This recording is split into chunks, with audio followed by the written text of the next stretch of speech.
mic on?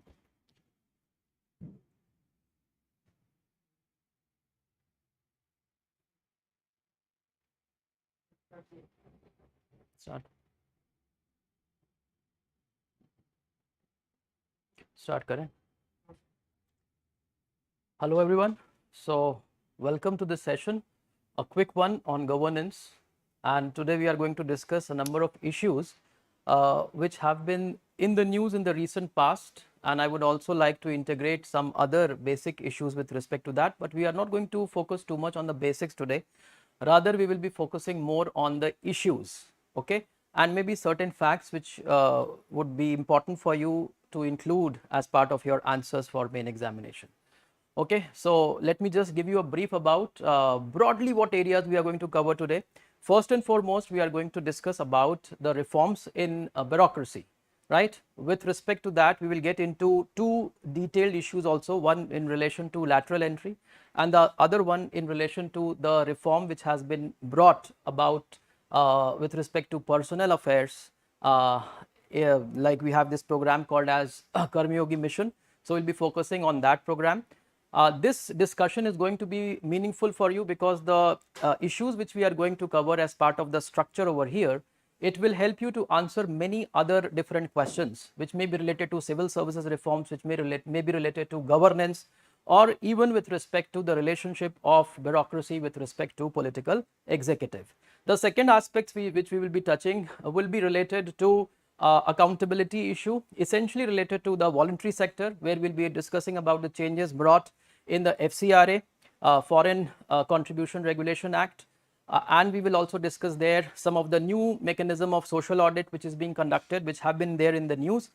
These areas will be covering, and then we will just mention quickly also some accountability issues which have been in the news very recently, so that you can cover them also as part of your answers. And the third aspect which we are going to discuss will be related to Niti Aayog and governance issues which has been promoted through Niti Aayog through various indices or some of the programs of the Niti Aayog. So these three major areas are there. Under these areas only we'll be discussing many of the issues related to governance. So let us start first with respect to the reforms in bureaucracy. Okay, so we will be looking at first and foremost reforms in bureaucracy. Reforms in bureaucracy, and with respect to this there have been reforms essentially in the civil services, in administration also, but mostly at the secretariat level. These areas of reforms, as I mentioned earlier, it may be useful for you not only with respect to a general set of points over here, but can be used to answer many different questions. So first and foremost, the first set of reforms which have been brought specifically is in relation to the officers who have been underperforming, right? Because we would like to see that in order to increase upon the efficiency of the government, we want to do a performance appraisal. On the basis of performance appraisal, some of the officer needs to be released prematurely. That means there should be premature retirement. So first reform is in relation to premature retirement of government officers, right? On what basis this premature retirement will take place? This will take place on the basis of their non-performance, maybe even underperformance or corruption, right? It may be related to their conduct also. On these issues, they can be put aside and given earlier retirement. So premature retirement.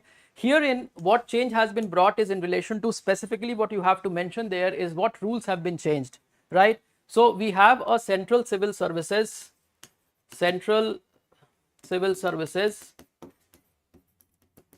pension rules. Okay, under this rule there are certain section. Essentially this is basically what we say is the rule number 56J.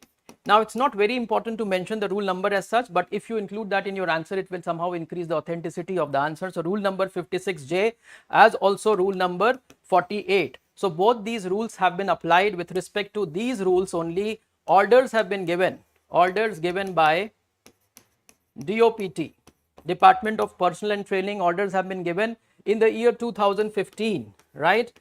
Now this order, it indicates that such an activity can be taken by the government. That means they can retire the officers prematurely before their due date, right? So on this basis, a number of officers have been retired on that basis, and according to report, right, we can mention a data also. These are the important things. To be very specific, you should include some data also as you write your answers. As has been reported by, so there has been reported by Minister of Personnel, okay, to Rajya Sabha. According to him, if you look at the time period from, let's say, July 2015 to June 2022, right? In this period, it has been reported by the minister in the Rajya Sabha that 395 such officers of the central government, they have been given premature retirement, right? 395 officers given such retirement, right?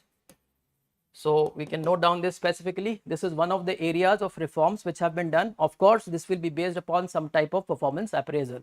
Okay, second set of reforms, if we can move quickly, is related to performance appraisal. That means we need to strengthening of performance appraisal mechanism, strengthening of performance appraisal mechanism, in which they will focus upon improving upon the mechanism which is there, basically giving more weightage to performance when they are writing their annual confidential reports, right? And there has to be an objective mechanism also to be in place with respect to how the performance will be assessed of the government officers, and these performance reports will be taken up as a basis with respect to their posting, with respect to their transfers, or even with respect to their premature retirement.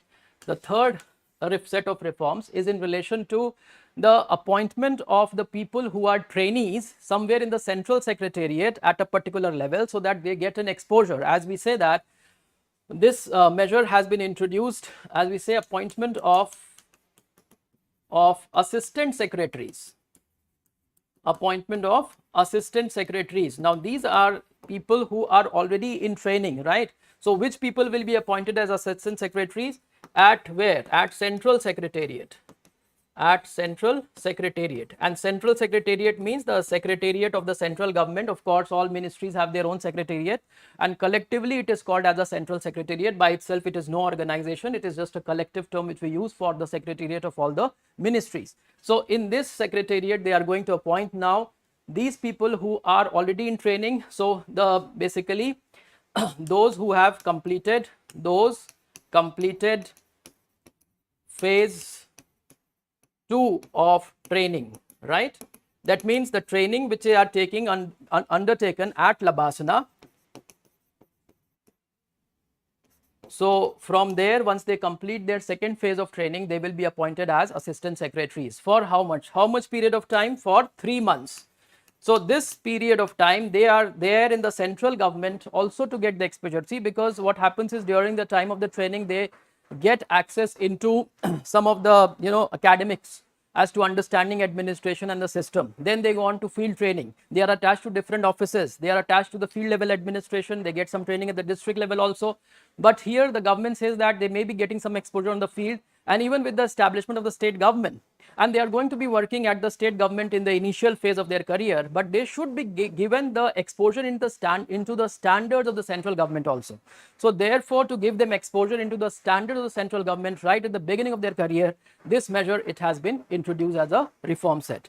So third one. The fourth is, now what has happened, there is a condition made for the appointment of a panel from which the additional secretary or secretaries are appointed. Now, before I'm going to talk about few of these secretaries here, let me just give you the basic hierarchy. Many of you may be aware of this hierarchy, but you should know that what is the hierarchy at the secretariat as far as secretaries are concerned. So first of all, we have a secretary that is below the minister. Below that, you have additional secretary, or there is a joint secretary. Below the joint secretary, we have deputy secretary, then we have under secretary, and then of course there is some staff. right? So that's the hierarchy of officers which is there at the secretariat. Now we will be using some of these terms over here when we talk about reforms in administration, so it is better that we mention it there. So one reform set that has taken place is there's a condition, right? And condition is that at least 3 years of deputation at deputy secretary or above level at central government is required, right? 3 years of deputation at deputy secretary or above level at central government is required for what? For empanelment as additional secretary or secretary. That means if anyone has to be appointed as additional secretary or secretary at the central government, a condition is that they should have had served for 3 years on deputation in the central government earlier, either at the deputy secretary level or above. This, though many of these things have been followed as part of the convention, but it has been now mentioned as express provisions under the rules. So this is one more reform. Another set of reform which has been taken up is in relation to streamlining of postings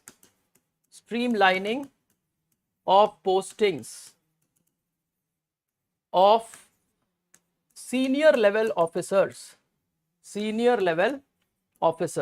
Now what is happening, it needs to be ensured that they will give due importance to, okay, due importance needs to be given to integrity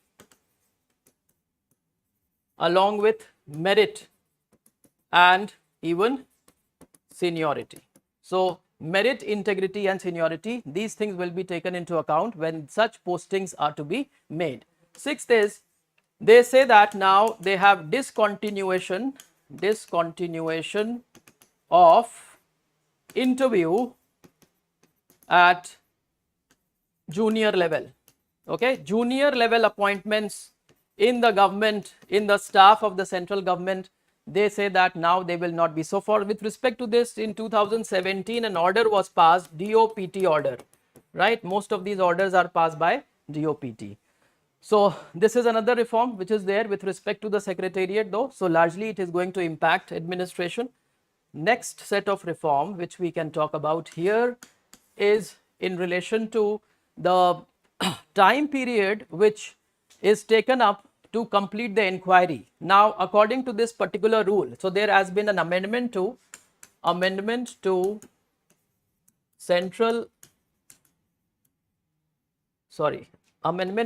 India Services. It is in relation to All India Service, amendment to All India Service Discipline and Appeal Rule,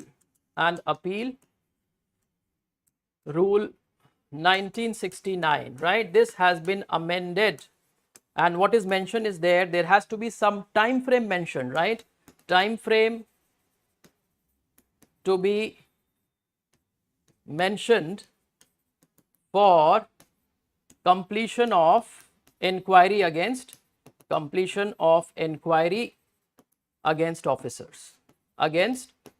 Now I have mentioned few of these very specific points because you can include these points with respect to n number of different questions, either related to bureaucracy or with respect to civil services or with respect to administration or governance, right? So these were very specific reforms. Maybe it is not very important in themselves, but overall set of reform is important. Now we are going to look at something very important and comprehensive, and that is the provision related to lateral entry.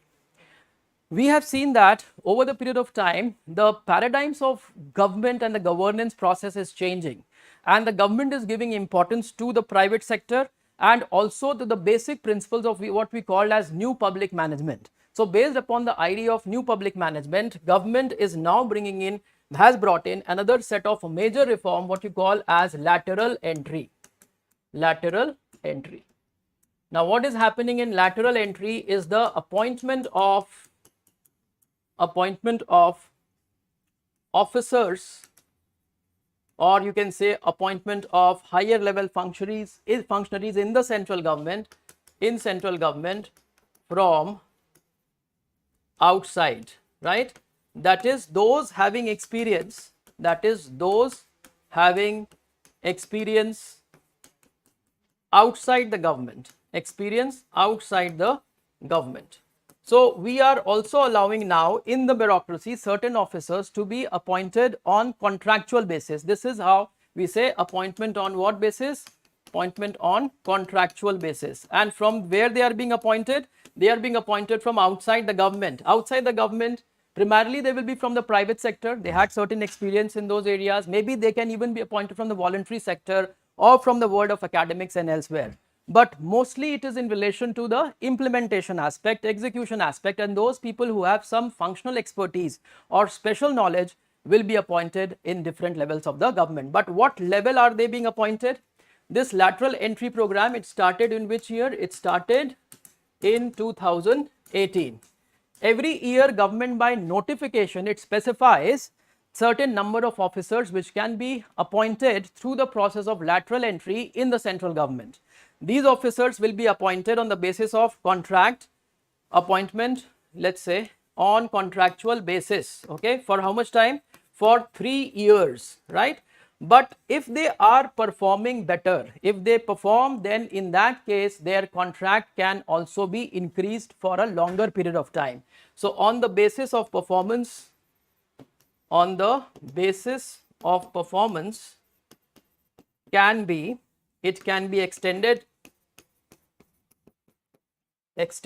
up to 5 years, right? So that is the basis of how these appointments will be made. Now what level, at what level of officer these appointments are being made?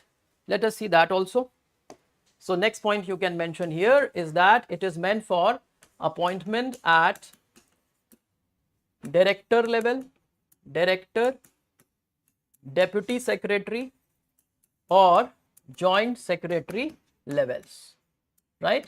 At these levels mostly these appointments are going to be made.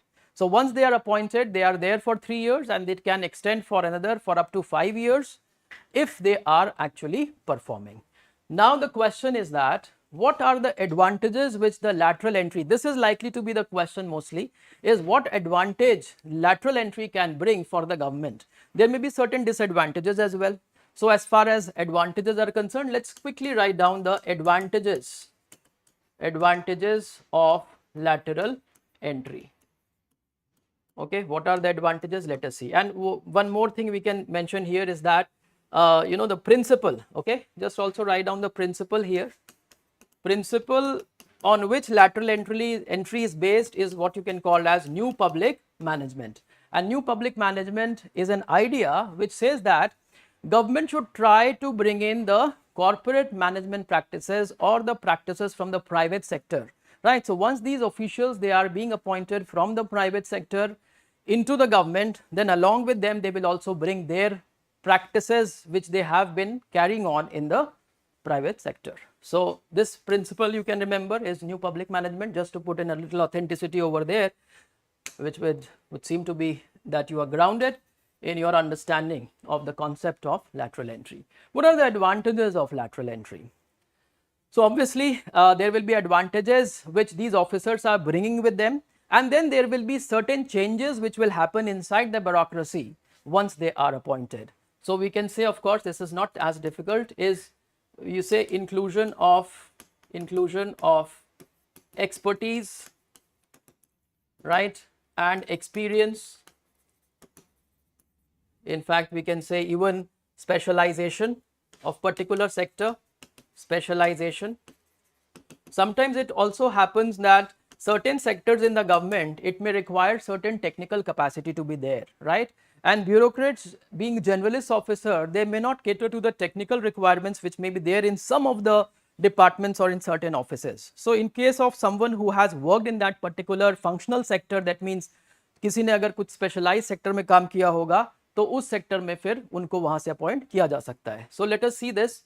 Next point we can say is that they are appointed from where they have some experience. जिनके पास experience होगा, experience from where? From certain technical areas, right?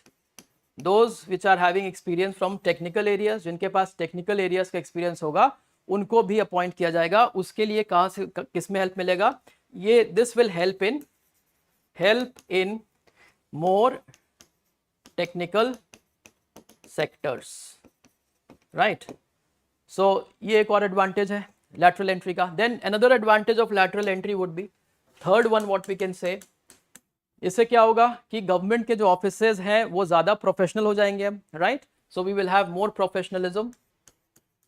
Professionalism in government. और क्या आएगा इससे, lateral entrance से वो अपनी private management practices लेके गवर्नमेंट में आएंगे। So it will enrich the practices of the government. तो government practices enriched by private management practices, right. एक तरह का corporate culture may also get induced, right। Corporate culture को भी डिफ्यूज किया जाएगा गवर्नमेंट में, may be not in every, like their presence itself will bring in some kind of influence, right. उनके वजह से जो भी उनके साथ काम कर रहे हैं, उनकी जो भी टीम काम कर रही है, उसमें कुछ उसका इन्फ्लुएंस होगा। और कहीं ना कहीं उनका जो एक इनोवेटिव माइंडसेट है उसकी वजह से एक ब्यूरोक्रेसी में ट्रांसफॉर्मेशन होगा, क्योंकि ब्यूरोक्रेसी में क्या होता है कि we always try to follow the same path dependency, means that rules and procedures जो डिफाइन है, जो बहुत रिजिड तरीका है काम करने का, सारा काम उसी तरीके से हो रहा होता है। सो कहीं ना कहीं it will help in to bringing flexibility, right. So help in bringing flexibility, help in bringing flexibility in terms of approach, in terms of mindset। Approach में फ्लेक्सिबिलिटी आएगा, माइंडसेट में फ्लेक्सिबिलिटी आएगा, और इनफैक्ट फ्लेक्सिबिलिटी आएगा to think about new strategies, right. New strategy और means, क्या means हो सकते हैं, उसमें भी एक नया अप्रोच आएगा। So lateral entry has a lot of these benefits. So overall हम क्या कह सकते हैं, it was going to bring about a big transformation in bureaucracy, right? So transformation in bureaucracy, और कहीं ना कहीं इससे कंपटीशन भी प्रमोट होगा। जो एग्जिस्टिंग ब्यूरोक्रेट है उनके साथ में जब बाहर के ऑफिसर्स आएंगे, it is going to promote competition among the officers. So increase competition among officers, right। So these are the advantages what we can see। There may be certain disadvantages, इसमें कुछ disadvantage इस तरह का हो सकता है कि the existing bureaucrat they may feel disappointed, उनको अच्छा ना लगे कि बाहर से आप ऑफिसर्स को अपॉइंट कर रहे हो। ये भी हो सकता है कि परफॉर्मेंस अप्रेजल में चूंकि उनका पास्ट एक्सपीरियंस दूसरे सेक्टर में है, तो गवर्नमेंट के पास बहुत सारा डिटेल्ड रिकॉर्ड नहीं होगा कि उन्होंने गवर्नमेंट में किस तरह से काम किया, राइट। तो उनका परफॉर्मेंस अप्रेजल बहुत अच्छे से नहीं हो पाएगा। अकाउंटेबिलिटी का इशू हो सकता है, क्योंकि जो ब्यूरोक्रेट्स गवर्नमेंट में है, सर्विस में है, उनकी अकाउंटेबिलिटी इंश्योर करना ईजी है, बिकॉज वो परमानेंट बेसिस पे है। ये लोग कॉन्ट्रैक्ट के बेसिस पे आ रहे हैं। They also know that they have to be there in the government for some time. So may be the kind of commitment which is required that may also be missing. Most of the people will be appointed the fag end of their career. काफी सारा वो service private sector में करके अब government में आ रहे हैं, तो उनको बहुत चिंता नहीं है फ्यूचर की अपने, तो maybe for that reason they may not perform. So there many such issues related to accountability and their performance also, which may act as a barrier as well. So these things you can write as part of disadvantages of lateral entry. So this was a major area where usually the questions they are likely to be asked, or it may be included as a major reform which the government has brought in the recent years in the bureaucracy. I hope this point is clear. Now we can move on to another one. Let us see. I think we had numbered this as point number 8, and one set of reform point number 9, which we are saying this is even more important, और भी ज़्यादा important reform है ये, what we call as Karmayogi mission. Karmayogi mission.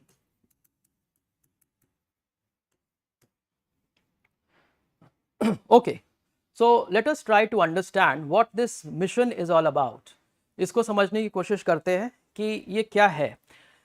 So let me just give you a brief about this. Karmayogi mission के through government की कोशिश ये है कि जितने भी सिविल सर्विसेज में ऑफिसर्स हैं सेंट्रल गवर्नमेंट में, उन सब की कैपेसिटी बिल्डिंग में इंप्रूवमेंट ला सके। जस्ट मीन जिस तरीके से भी उनकी ट्रेनिंग हो रही है, अभी क्या होता है कि उनकी कुछ तो immediately after their selection they are trained, right? They go to different institutes and they are trained over there. After getting a training, then they go into the field and learn something, right? But there's a continuous training happening. जब आप field में काम भी कर रहे हो, उस time पे भी गवर्नमेंट आप कुछ ना कुछ आपकी ट्रेनिंग चल ही रही है, right, throughout, because you are learning more from the field level experience. इसके साथ में आप कभी कभी इन सर्विस ट्रेनिंग भी गवर्नमेंट ऑर्गेनाइज करती है, right? So there is a training for civil servant is a lifelong process, career long process, it goes on and on. But इसी को अब और ज़्यादा इफेक्टिव बनाने के लिए, क्योंकि हमारा जो वर्ल्ड है वो बहुत ज़्यादा डायनेमिक हो गया है, right? There is expectation from the citizens, democracy और ज़्यादा इंटेंसिफाई हो रही है, ग्लोबल स्टैंडर्ड्स नॉर्म्स बहुत नए नए लेवल पे जा रहे हैं, concept of good governance, if you see in all these context, then it is very important that कि जो सिविल सर्वेंट्स हैं वो भी अपनी कैपेसिटी को कंटिन्यूअसली इंप्रूव करते रहे। तो इसके लिए गवर्नमेंट एक इस तरह का प्लेटफॉर्म एक क्रिएट करने की कोशिश कर रही है, जिसमें कि बहुत सारा लर्निंग मटेरियल होगा, वर्ल्ड के बेस्ट रिपोजिटरी होगा प्रैक्टिसेस का, राइट? जैसे कि दूसरे कंट्रीज में सिविल सर्विसेज में क्या क्या चेंज हो रहा है, एडमिनिस्ट्रेशन में क्या चेंज हो रहा है, क्या क्या नए एक्शन या नई स्ट्रैटेजी, नए रिफॉर्म्स लिए जा रहे हैं, या पर्सनल लेवल पे लोग किस तरीके से चेंज ला रहे हैं, इन सबको जो डॉक्यूमेंट किया गया है, ये सारे केस स्टडीज को आप एक जगह लेकर के आओगे और ये सारा कुछ मटेरियल एक साथ अवेलेबल होगा जिस एक डिजिटल प्लेटफॉर्म के ऊपर, और उस डिजिटल प्लेटफॉर्म से सिविल सर्वेंट्स जो है वो अपनी लर्निंग, अपनी कैपेसिटी को बढ़ा सकेंगे। So basically the entire thing is related to establishment of this digital platform. लेकिन ये डिजिटल प्लेटफॉर्म एस्टैब्लिश करना it's not an easy task, because bureaucracy में क्या होता है, अप्रोच क्या है, एक बहुत ही स्टैटिक अप्रोच होता है, राइट? उनकी एक बिहेवियरल या एटीट्यूडनल टेंडेंसी ऐसी होती है कि वो कुछ नया सीखना नहीं चाह रहे होते हैं। तो इसके लिए कहीं ना कहीं एक बहुत ही उसका कुछ इवैल्यूएशन भी करना पड़ेगा, यानी कि लोगों को कहीं ना कहीं for the bureaucrats, government have to make it some kind of, bring in some kind of influence over the officers, that they are continuously inspired and motivated to get trained. For this purpose, government has come up with a very detailed mechanism. This mechanism includes the digital platform which I just mentioned. It also includes some of the system of institutions or organization through which this is going to be implemented. तो इसमें सबसे पहले देखते हैं कि कर्मयोगी mission क्या है और इसका ऑब्जेक्टिव क्या है और ये किस तरह के ट्रांसफॉर्मेशन को लेकर के आ रहा है। So first and foremost we say let us first say that this is Karmayogi mission, it is a national programme, right? National programme for capacity building of civil servants, or maybe most of the time it is written as national program for civil servants capacity building, right? Either ways you can write, it's a national program for capacity building of civil servants, which is seen as a holistic, right? It's a comprehensive, or you can say holistic post recruitment reform,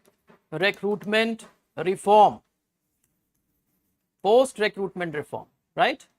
Because after you have been selected, after recruitment has been done, उसके बाद से ये शुरू हो जाएगा, और human resource में किस तरीके से ट्रांसफॉर्मेशन हो सकता है of the central government. So comprehensive holistic post recruitment reform for central governments human resource,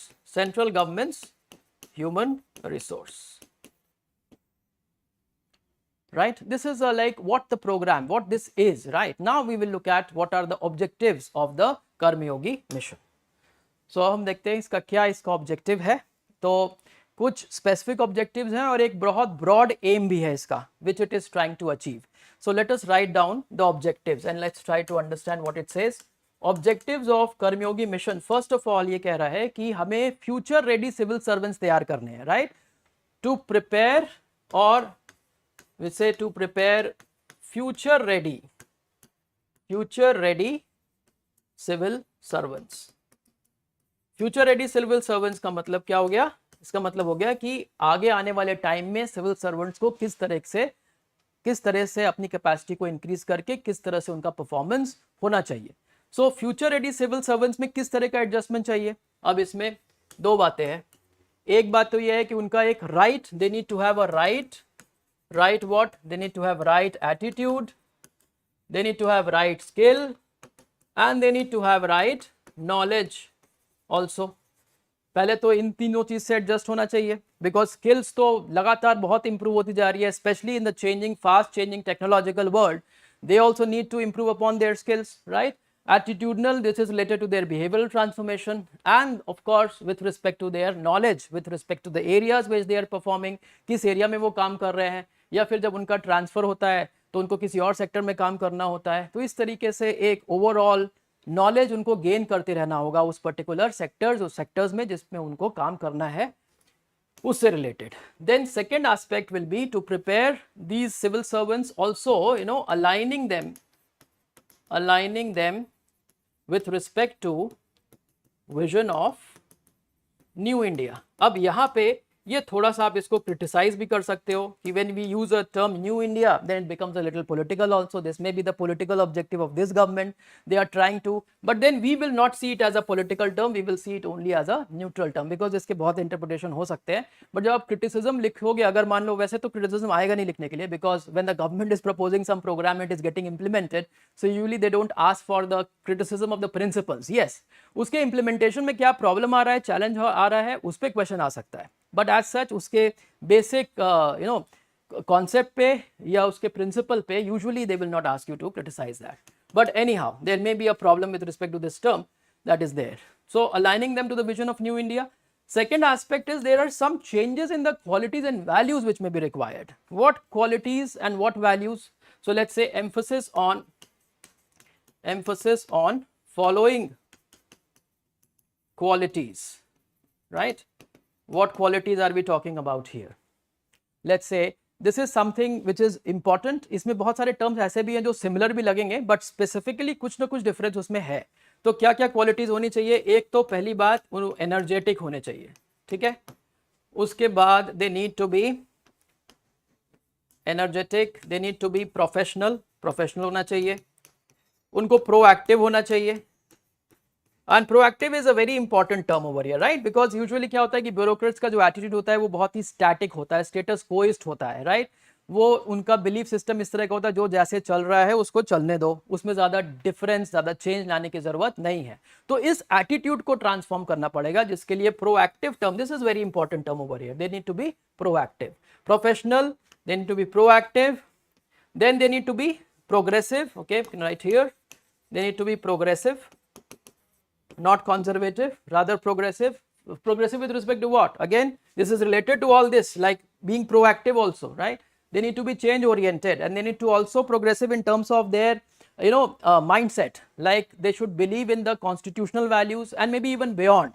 If certain things require changes in the system, they should not be, let's say, embedded into the past realities, right, or the past social realities. So they should be more forward looking. Progressive. Then we say they need to be creative, create something, they need to be constructive. So constructive और creative term काफी similar लग रहा है, but इसमें थोड़ा difference ये होगा, creative थोड़ा सा idea oriented है और constructive is more action oriented term, right? आप construct करते हो तो आप create कर रहे होते हो, like on the ground. So it's maybe like you can say it as a implementation of the creation. Then there are more qualities which it is talking about. Civil servants need to be more imaginative. Now this is interesting. Imaginative. They should be, you know, thinking persons, right? So that they can bring about some new change. And this is what where we say they will bring it in the form of innovations. Innovation may be in practices. इसके लिए शायद उनको जो established practices है उससे deviate करना पड़े, ये भी हो सकता है. So innovation, and then we say technology. They need to be technology oriented, and important thing is transparency.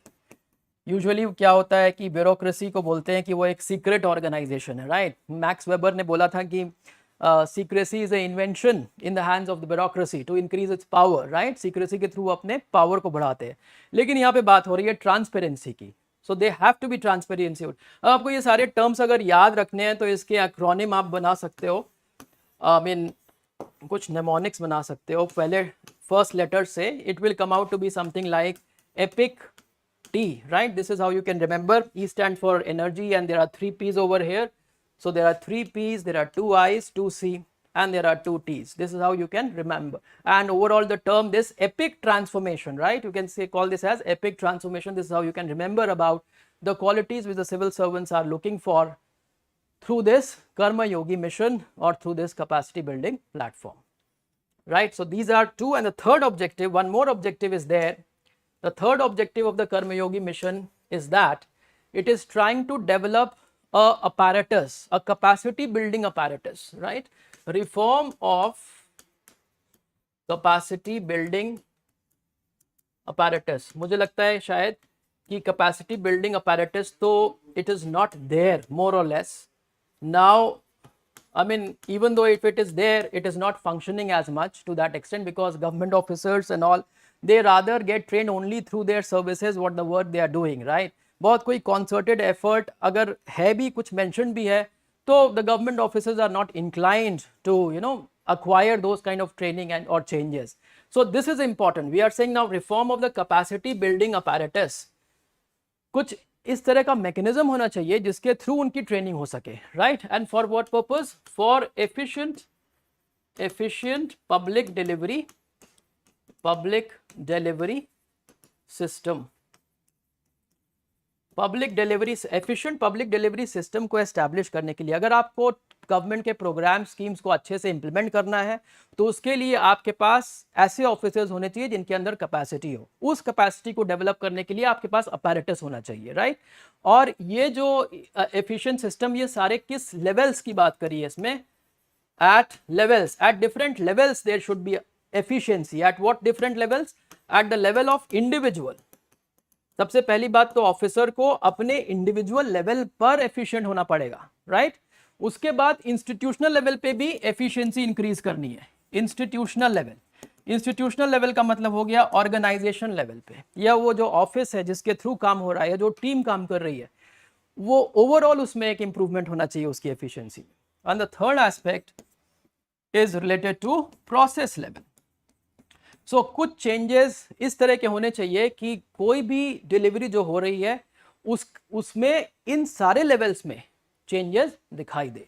So capacity building जब इंडिविजुअल्स की होगी, साथ में कैपेसिटी बिल्डिंग इंस्टीट्यूशन की होगी बिकॉज ऑफ द इंडिविजुअल्स, और and also the individual themselves should be able to transform the process. And how will they transform the process? They will transform the process as by these qualities which we have mentioned over here. तो ये बहुत ही एक ambitious project है, but the thing is that it is difficult to create such a platform and also to make it run and happen. That will be challenging, but the idea is wonderful. So these are the three broad objectives of the Karma Yogi mission. और ये target करता है कहीं ना कहीं बहुत ही broad aim of government के ऊपर, राइट? अब ब्रॉड एम क्या है? All these objectives, right? All three objectives are targeted towards broader aim. और ब्रॉडर एम क्या है इनका? What is their aim? First aim is to bring ease of living. अब ये सारे टर्म्स आपको याद होने चाहिए, बिकॉज जो इस तरह के फ्रेजेस ऑब्जेक्टिव्स में या एम्स में मेंशन है वो आपको आंसर्स में लिखने पड़ेंगे. अगर आप वो सारे टर्म्स यूज नहीं करोगे then it will be lacking in authenticity. Second is ease of doing business. और थर्ड एस्पेक्ट जो होगा, थर्ड ऑब्जेक्टिव, थर्ड जो एम है, ब्रॉड एम जिसके ऊपर ये सारे ऑब्जेक्टिव्स टारगेट कर रहे हैं, that aim is related to citizen centricity. अब citizen centricity, that means citizen oriented एक गवर्नेंस सिस्टम को एस्टैब्लिश करने के लिए आपको ये कैपेसिटी बिल्ड करनी है. So let's try to understand this way कि पहले तो आप एक अपैरेटस क्रिएट कर रहे हो, उस अपैरेटस के थ्रू आप ये चेंजेस ला रहे हो ऑफिसर्स में, वो ज्यादा एफिशिएंट डिलीवरी कर रहे हैं डिफरेंट लेवल्स पे, और उससे क्या हो रहा है, जो फाइनल चेंज आ रहा है वो लोगों के ऊपर आ रहा है या सोसाइटी में आ रहा है. क्या मेजर चेंजेस गवर्नेंस में हो रहा है? 3 चेंज हो रहा है. एक तो ईज ऑफ लिविंग आ रहा है, दूसरा ease of doing business, and finally citizen centricity. ये एस्पेक्ट जो है ये गवर्नेंस के ऊपर टारगेट कर रहा है. So it shows you a relationship of human resource transformation और रिफॉर्म्स इन पर्सोनल एडमिनिस्ट्रेशन, यानी सिविल सर्विसेज रिफॉर्म्स का इंपैक्ट गवर्नेंस से कैसे हो रहा है, ये रिलेशनशिप आप ऑब्जेक्टिव्स और एम के रिलेशनशिप से समझ सकते हो, right. So I hope this is making clear, and please understand, if you are clear with these framework, if you are clear with these ideas, then similar such points can be used to answer many other different questions also, which may be on similar lines. Perfect. Now let us look at, now we have already discussed about the objectives and the aims on what this program is, what it is looking for. इसके साथ में अब ये देख लेते हैं कि इसका जो इम्प्लीमेंटेशन हो रहा है वो कैसे है और इसके मेजर फीचर्स क्या हैं, और इम्प्लीमेंटेशन भी एक तरह का फीचर ही होगा तो उसको फीचर्स में ही इंक्लूड कर लेते हैं. So what are the features, let us see. Features of Karmayogi mission. क्या फीचर्स है कर्मयोगी मिशन के? What are the features of Karmayogi mission? सबसे पहली बात तो ये है कि ये एक ट्रांसफॉर्मेशन ला रहा है. It's going to bring a big transformation, right. Transformation of around, how many employees are there, like in the central government, if you talk about overall, like 46 lakhs personnel overall. It will be impacted by this, right. This large number of people will get impacted or will get transformed by this. Another transformation, another thing which we can write as part of feature is that rupees 510 crore it has been allocated for the project, right. Allocated over 5 years from the time the program was launched. It was launched in the year 2020. If you want to just mention this also, you can write in the beginning itself, Karma Yogi mission was launched in the year 2020, right. So 2020 के बाद से every year over the period of 5 years they are going to overall spend 510. Obviously this will be divided by 5 when you talk in annual terms.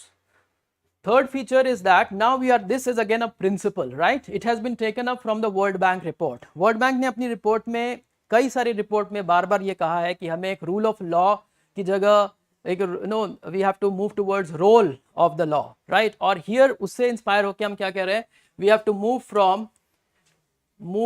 Shift from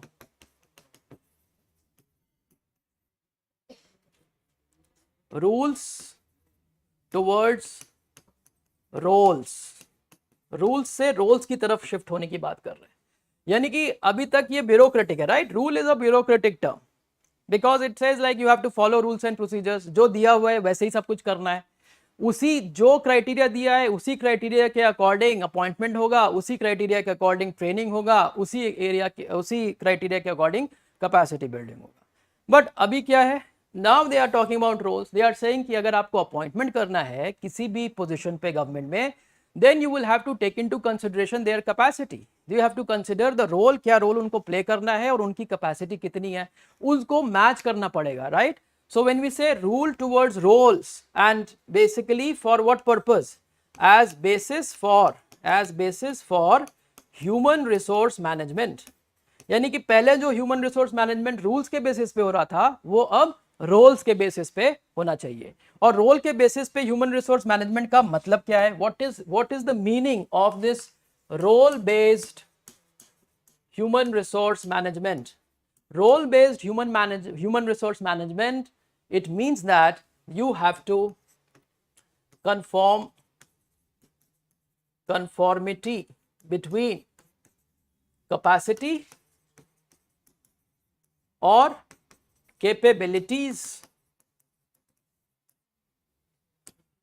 conformity between capacity and role, or you can even say functions which they have to perform. यानी कि आपको यह देखना है कि एक particular position में किस तरह की रिक्वायरमेंट है, किस तरह का फंक्शन है, किस तरह का रोल चाहिए और किस पर्सन के पास उस तरह की कैपेसिटी है या कैपेबिलिटी है कि वो उसको डिलीवर कर पाएगा. और इसके लिए अब आपके पास क्या होगा, अगर आपके पास ये ह्यूमन रिसोर्स नई तरीके से उनका जब कैपेसिटी बिल्डिंग हो रहा है तो आपके पास पॉसिबिलिटी बढ़ जाएगी कि आप चूज कर सको कि वो ऑफिसर जो इस पर्टिकुलर रोल के सबके लिए सबसे ज्यादा फिट है, हम उस ऑफिसर को इस रोल में अपॉइंट करेंगे. Will appoint that officer into this role who is most fit out of the given resource pool of human resource, right? So this is the importance of this basic principle on which this idea is based. Then the third point we can write here is that focus is on focus on certain types of capability. Now this capability which we are talking about here, what capability? So focus on first of all domain knowledge. एक तो आपको अपने knowledge, अपने domain का knowledge होना चाहिए, right? उसके बाद आपके पास functional and, you can write and functional and behavioural capabilities होनी चाहिए, behavioural capabilities, right? So you need to have domain knowledge, you need to have functional and behavioral capabilities. So what does this mean? Domain knowledge means that whatever area you are going to work उससे related knowledge होना चाहिए. Functional और behavioral capabilities यानी वो जो area है उसमें आपके पास ये capacity होनी चाहिए कि उससे related चीज़ों को आप deliver कर सको, right? और in fact not only delivery, this is related to the functionality, but also the right kind of attitude which may be required. अब ऐसा हो सकता है कि आप किसी डिपार्टमेंट में काम कर रहे हो जिसमें कि लोगों के साथ इंटरफेस ज़्यादा है, लोगों के साथ में इंटरेक्शन ज़्यादा है, तो वहाँ पर आपका बिहेवियर अलग तरीके का होना चाहिए. जैसे आप अगर टैक्स डिपार्टमेंट में काम कर रहे हो तो आपका बिहेवियर अलग तरीके का होगा. अगर आप रेवेन्यू डिपार्टमेंट में, सॉरी, अगर आप लॉ एंड ऑर्डर डिपार्टमेंट में वर्क कर रहे हो तो बिहेवियर अलग टाइप का रिक्वायर्ड है. अगर आप डेवलपमेंट एडमिनिस्ट्रेशन या गवर्नेंस में काम कर रहे हो, ग्राउंड पे काम कर रहे हो जहाँ पे ज़्यादा इंटरफेस की ज़रूरत है लोगों के साथ में, तो अलग बिहेवियरल कैपेसिटी की रिक्वायरमेंट है. तो उस तरह से अलग अलग पॉसिबिलिटी अवेलेबल होगी in terms of resource pool, जिसमें आप ऑफिसर्स को सेलेक्ट करके और उनको अपॉइंट कर पाओगे. So this seems to be quite ambitious thing. Okay, so this is all about like the basic thing. Now one last point which we'll talk about as far as features apart from the basic feature is the institutional framework which is required, right? I think this will be point number, this is point number 4, right?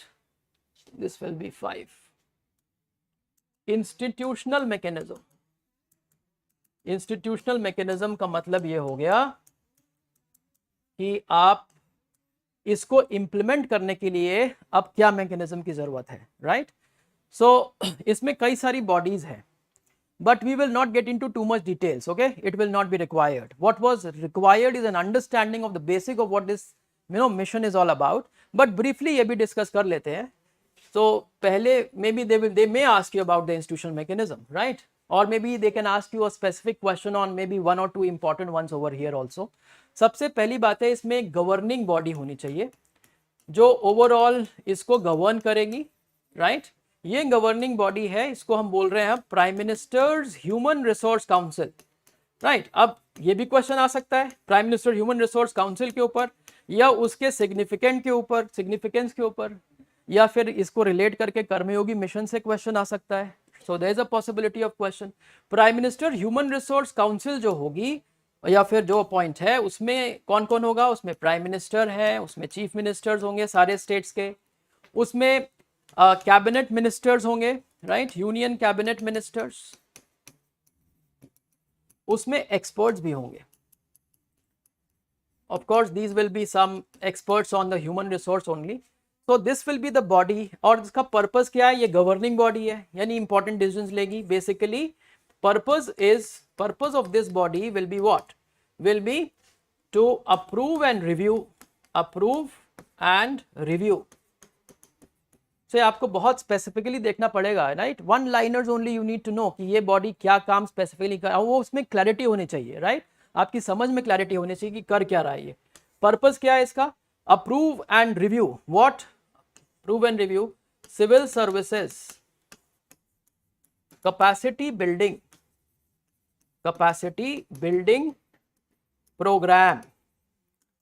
इसका मतलब ये हुआ कि government कुछ special programme शुरू कर सकती है कैपेसिटी बिल्डिंग को लेकर के, और गवर्नमेंट में allocate some budget also, right? Now programme क्या है कि प्रोग्राम शुरू होगा तो वो बहुत साल तक चलेगा, राइट? उसका कुछ पर्पस, लार्ज पर्पस होगा, फिर उसका इंप्लीमेंटेशन एनुअल बेसिस में बजटरी एलोकेशन के थ्रू होगा, राइट? सो ये डिसाइड करना कि क्या प्रोग्राम्स होंगे और उस प्रोग्राम का रिव्यू, ये तो गवर्निंग बॉडी डिसाइड करेगी.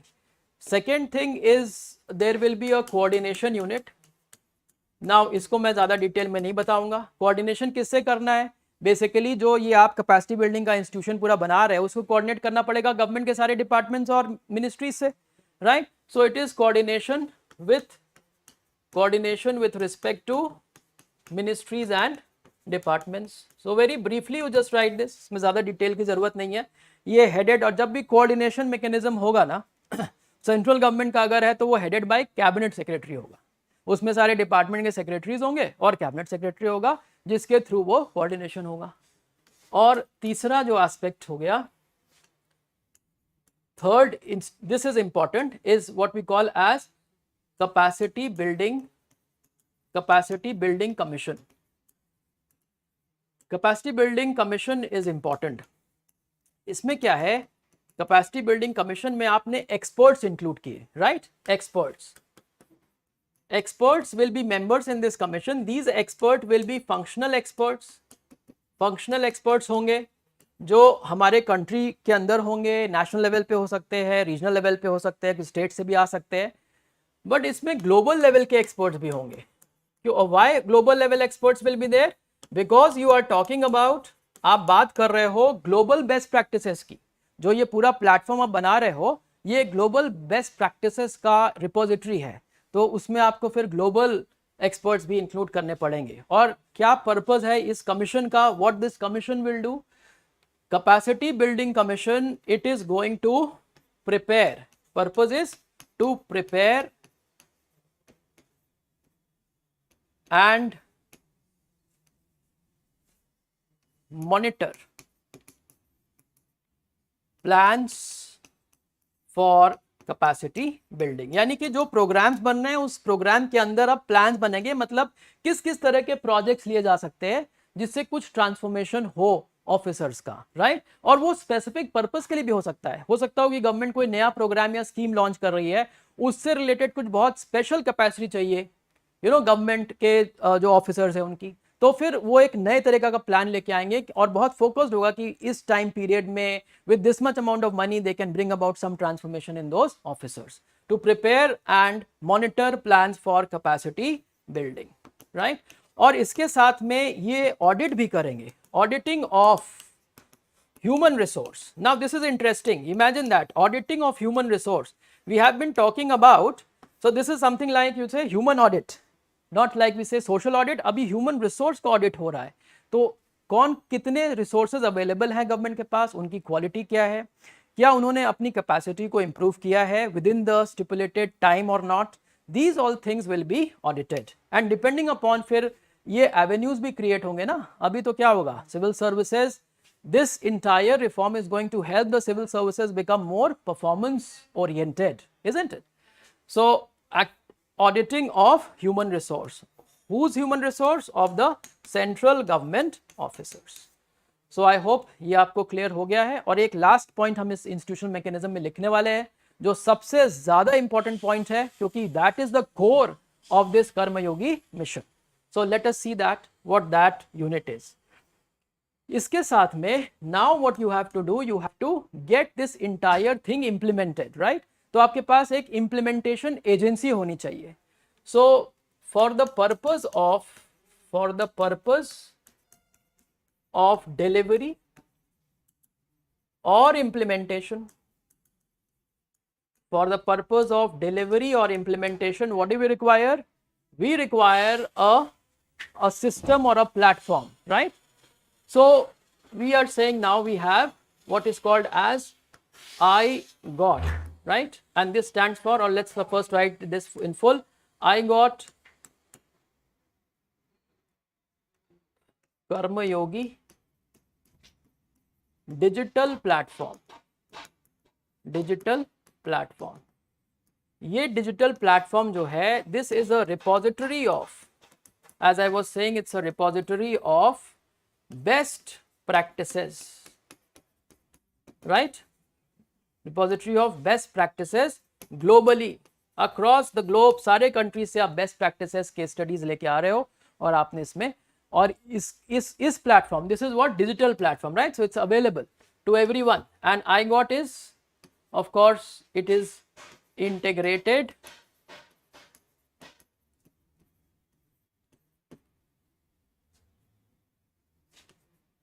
government online training, right. तो ऑनलाइन ट्रेनिंग इस प्लेटफॉर्म के थ्रू होगा. अब ये है कि ये जो प्लेटफॉर्म हम क्रिएट कर रहे हैं इसका इम्प्लीमेंटेशन कौन, so when we talk about this implementation actually it is this platform जिसके थ्रू सब कुछ हो रहा है, और इसके इम्प्लीमेंटेशन के लिए now establishment of what you call as Karmayogi Bharat, establishment of Karmayogi Bharat. अब ये कर्मयोगी भारत क्या है? कर्मयोगी भारत जो है ये एक स्पेशल पर्पस व्हीकल यानी एक कंपनी टाइप ऑफ ऑर्गेनाइजेशन है। सो इट्स अ एसपीवी, आपको पता होना चाहिए कि एसपीवी क्या होता है, so I am not explaining that. Special purpose vehicle established under companies act, right, companies act of 2013 section 8 के अंडर में ये एक एसपीवी एस्टैब्लिश किया गया है, और ये एसपीवी जो है ये रन करेगा ये आईगॉट प्लेटफॉर्म को। ये आईगॉट प्लेटफॉर्म से कनेक्टेड होंगे सारे गवर्नमेंट के ऑफिसर्स, और गवर्नमेंट के प्रोग्राम्स और प्लान्स जो भी होंगे वो इसके थ्रू इंप्लीमेंट होंगे, and the capacity of the civil servants will be improved. So this was all about the Karma Yogi mission program or Karma Yogi mission vision of the government, right? So it is quite a ambitious and quite transformative thing. The only problem is that now how well it is going to be implemented, right? Vision ke form mein to create something is not that difficult, but to implement it is a challenging task. Okay, so this completes our first phase of discussion, right, which is related to important changes that's happening with respect to administration or the core of administration and the bureaucracy. Now we move towards the something related to accountability, and more such things are happening in the voluntary sector. तो आप लोगों ने काफ़ी news में सुना होगा, एक तो फॉरेन कंट्रीब्यूशन रेगुलेशन एक्ट के बारे में काफ़ी टाइम न्यूज़ में रहता है, बहुत सारे चेंजेस होते हैं और बहुत कन्फ्यूजन क्रिएट होता है। तो इसको let's try to understand and make it clear that how the foreign contribution regulation act FCRA ये है क्या चीज़ और इसमें क्या क्या चेंजेस हुए हैं, क्योंकि रिसेंटली भी 2020 में एक अमेंडमेंट हुआ है, कॉम्प्रिहेंसिव अमेंडमेंट हुआ है 2020 में, और 2022 में कुछ रूल्स भी चेंज हुए हैं। In fact in the past a question has also been asked on the rules which were amended in the year 2015 in FCRA। तो इस तरह के क्वेश्चंस आ सकते हैं। So let's talk about now, next topic is FCRA, that is Foreign Contribution Regulation Act.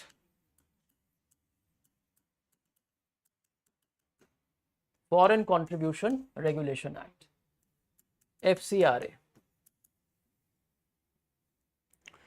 So basically here you have to understand कि ये foreign contribution क्या है, कौन ये फॉरेन कंट्रीब्यूशन कर रहा है, किसको कर रहा है, और रेगुलेशन गवर्नमेंट क्यों लगाना चाह रही है। तो बाहर से बहुत टाइम फंडिंग हो सकती है, बहुत सारे ऑर्गेनाइजेशंस ऐसे हैं जो इंडिया में वर्क कर रहे हैं, वो पॉलिटिकल पार्टीज हो सकती है, वो इलेक्टोरल कैंडिडेट्स हो सकते हैं, राइट, वो कोई NGO हो सकता है, वो कोई मीडिया हाउस हो सकता है, राइट, कोई भी वॉलंटरी ऑर्गेनाइजेशन हो सकता है जिसको बाहर से फंड मिल सकता है। अब जब बाहर से फंड अगर आ रहा है तो हो सकता है वो पॉलिटिकली मोटिवेटेड भी हो, राइट। बहुत सारी एजेंसीज ऐसी हैं which is working outside the country but they want to bring about some kind of changes over here in India, right? This was more relevant in the Cold War times, right? During the time of emergency ऐसा था, वो एक बहुत ही crucial time था which most of the people they failed to understand कि emergency का एक international context भी है, जिसके थ्रू हमें ये देखना चाहिए कि उस टाइम पे बहुत सारे ऐसे कंट्रीज थे मिड 70s में जहाँ पे कि गवर्नमेंट्स को इस तरह से सबवर्ट किया जा रहा था या डेमोक्रेसीज को सबवर्ट करने की कोशिश की जा रही थी, और उसमें फंडिंग होती थी बाहर के एजेंसी से। There in fact have been allegations against the political candidates and political parties in India also who have taken some kind of fund even from those like agencies of CIA. I'm saying these are the allegations which were made, but there is a possibility that there may be such politically motivated funding. तो इसके लिए ये ज़रूरी हो गया कि अगर कोई कंट्रीब्यूशन बाहर से आ रहा है तो उसको आपको रेगुलेट करना। अब ये जो यूजुअली NGOs के कॉन्टेक्स्ट में हम यूज़ करते हैं FCRA, but it is not only for NGO but it can be for any other organisation also. तो इसमें जो है अब इसको रेगुलेट करने के लिए सबसे पहले तो एक लॉ बनाया गया 1976 में, during the time of emergency itself a law was made, और उसमें बहुत सारी फंडिंग को तो उन्होंने प्रोहिबिट कर दिया, जैसे पॉलिटिकल पार्टीज को, इलेक्शन के कैंडिडेट्स को, जजेस को, गवर्नमेंट सर्वेंट्स को या फिर मीडिया हाउसेस को आप बाहर से फंडिंग ले ही नहीं सकते, right, it was totally prohibited.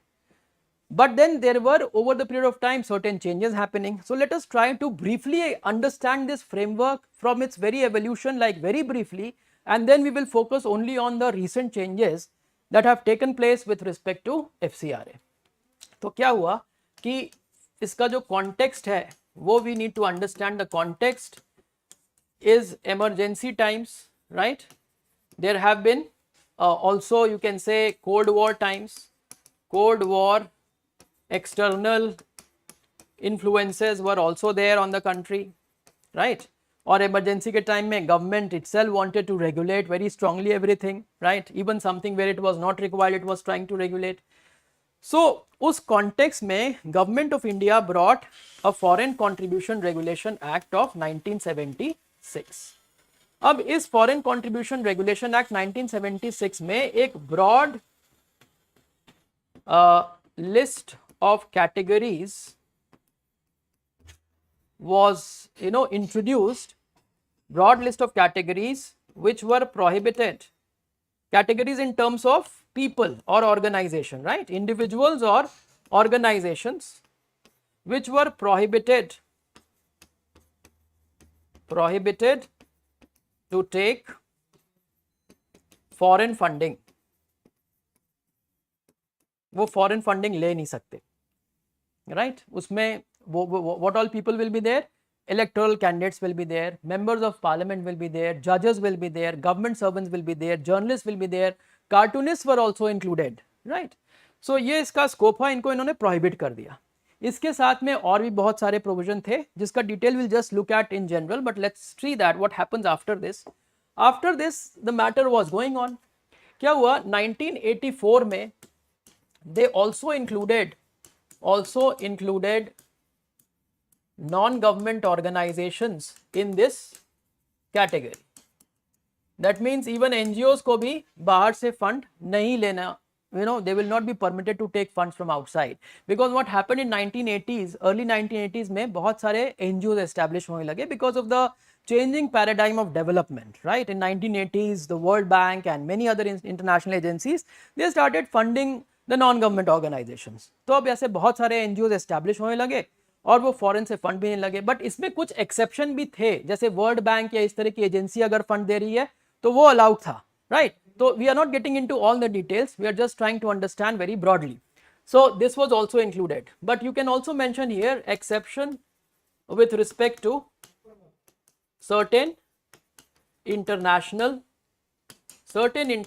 Donors. That exception was there. That means कुछ ऑर्गेनाइजेशन से आप फंडिंग ले सकते हो, especially with respect to voluntary organizations or non-government organizations.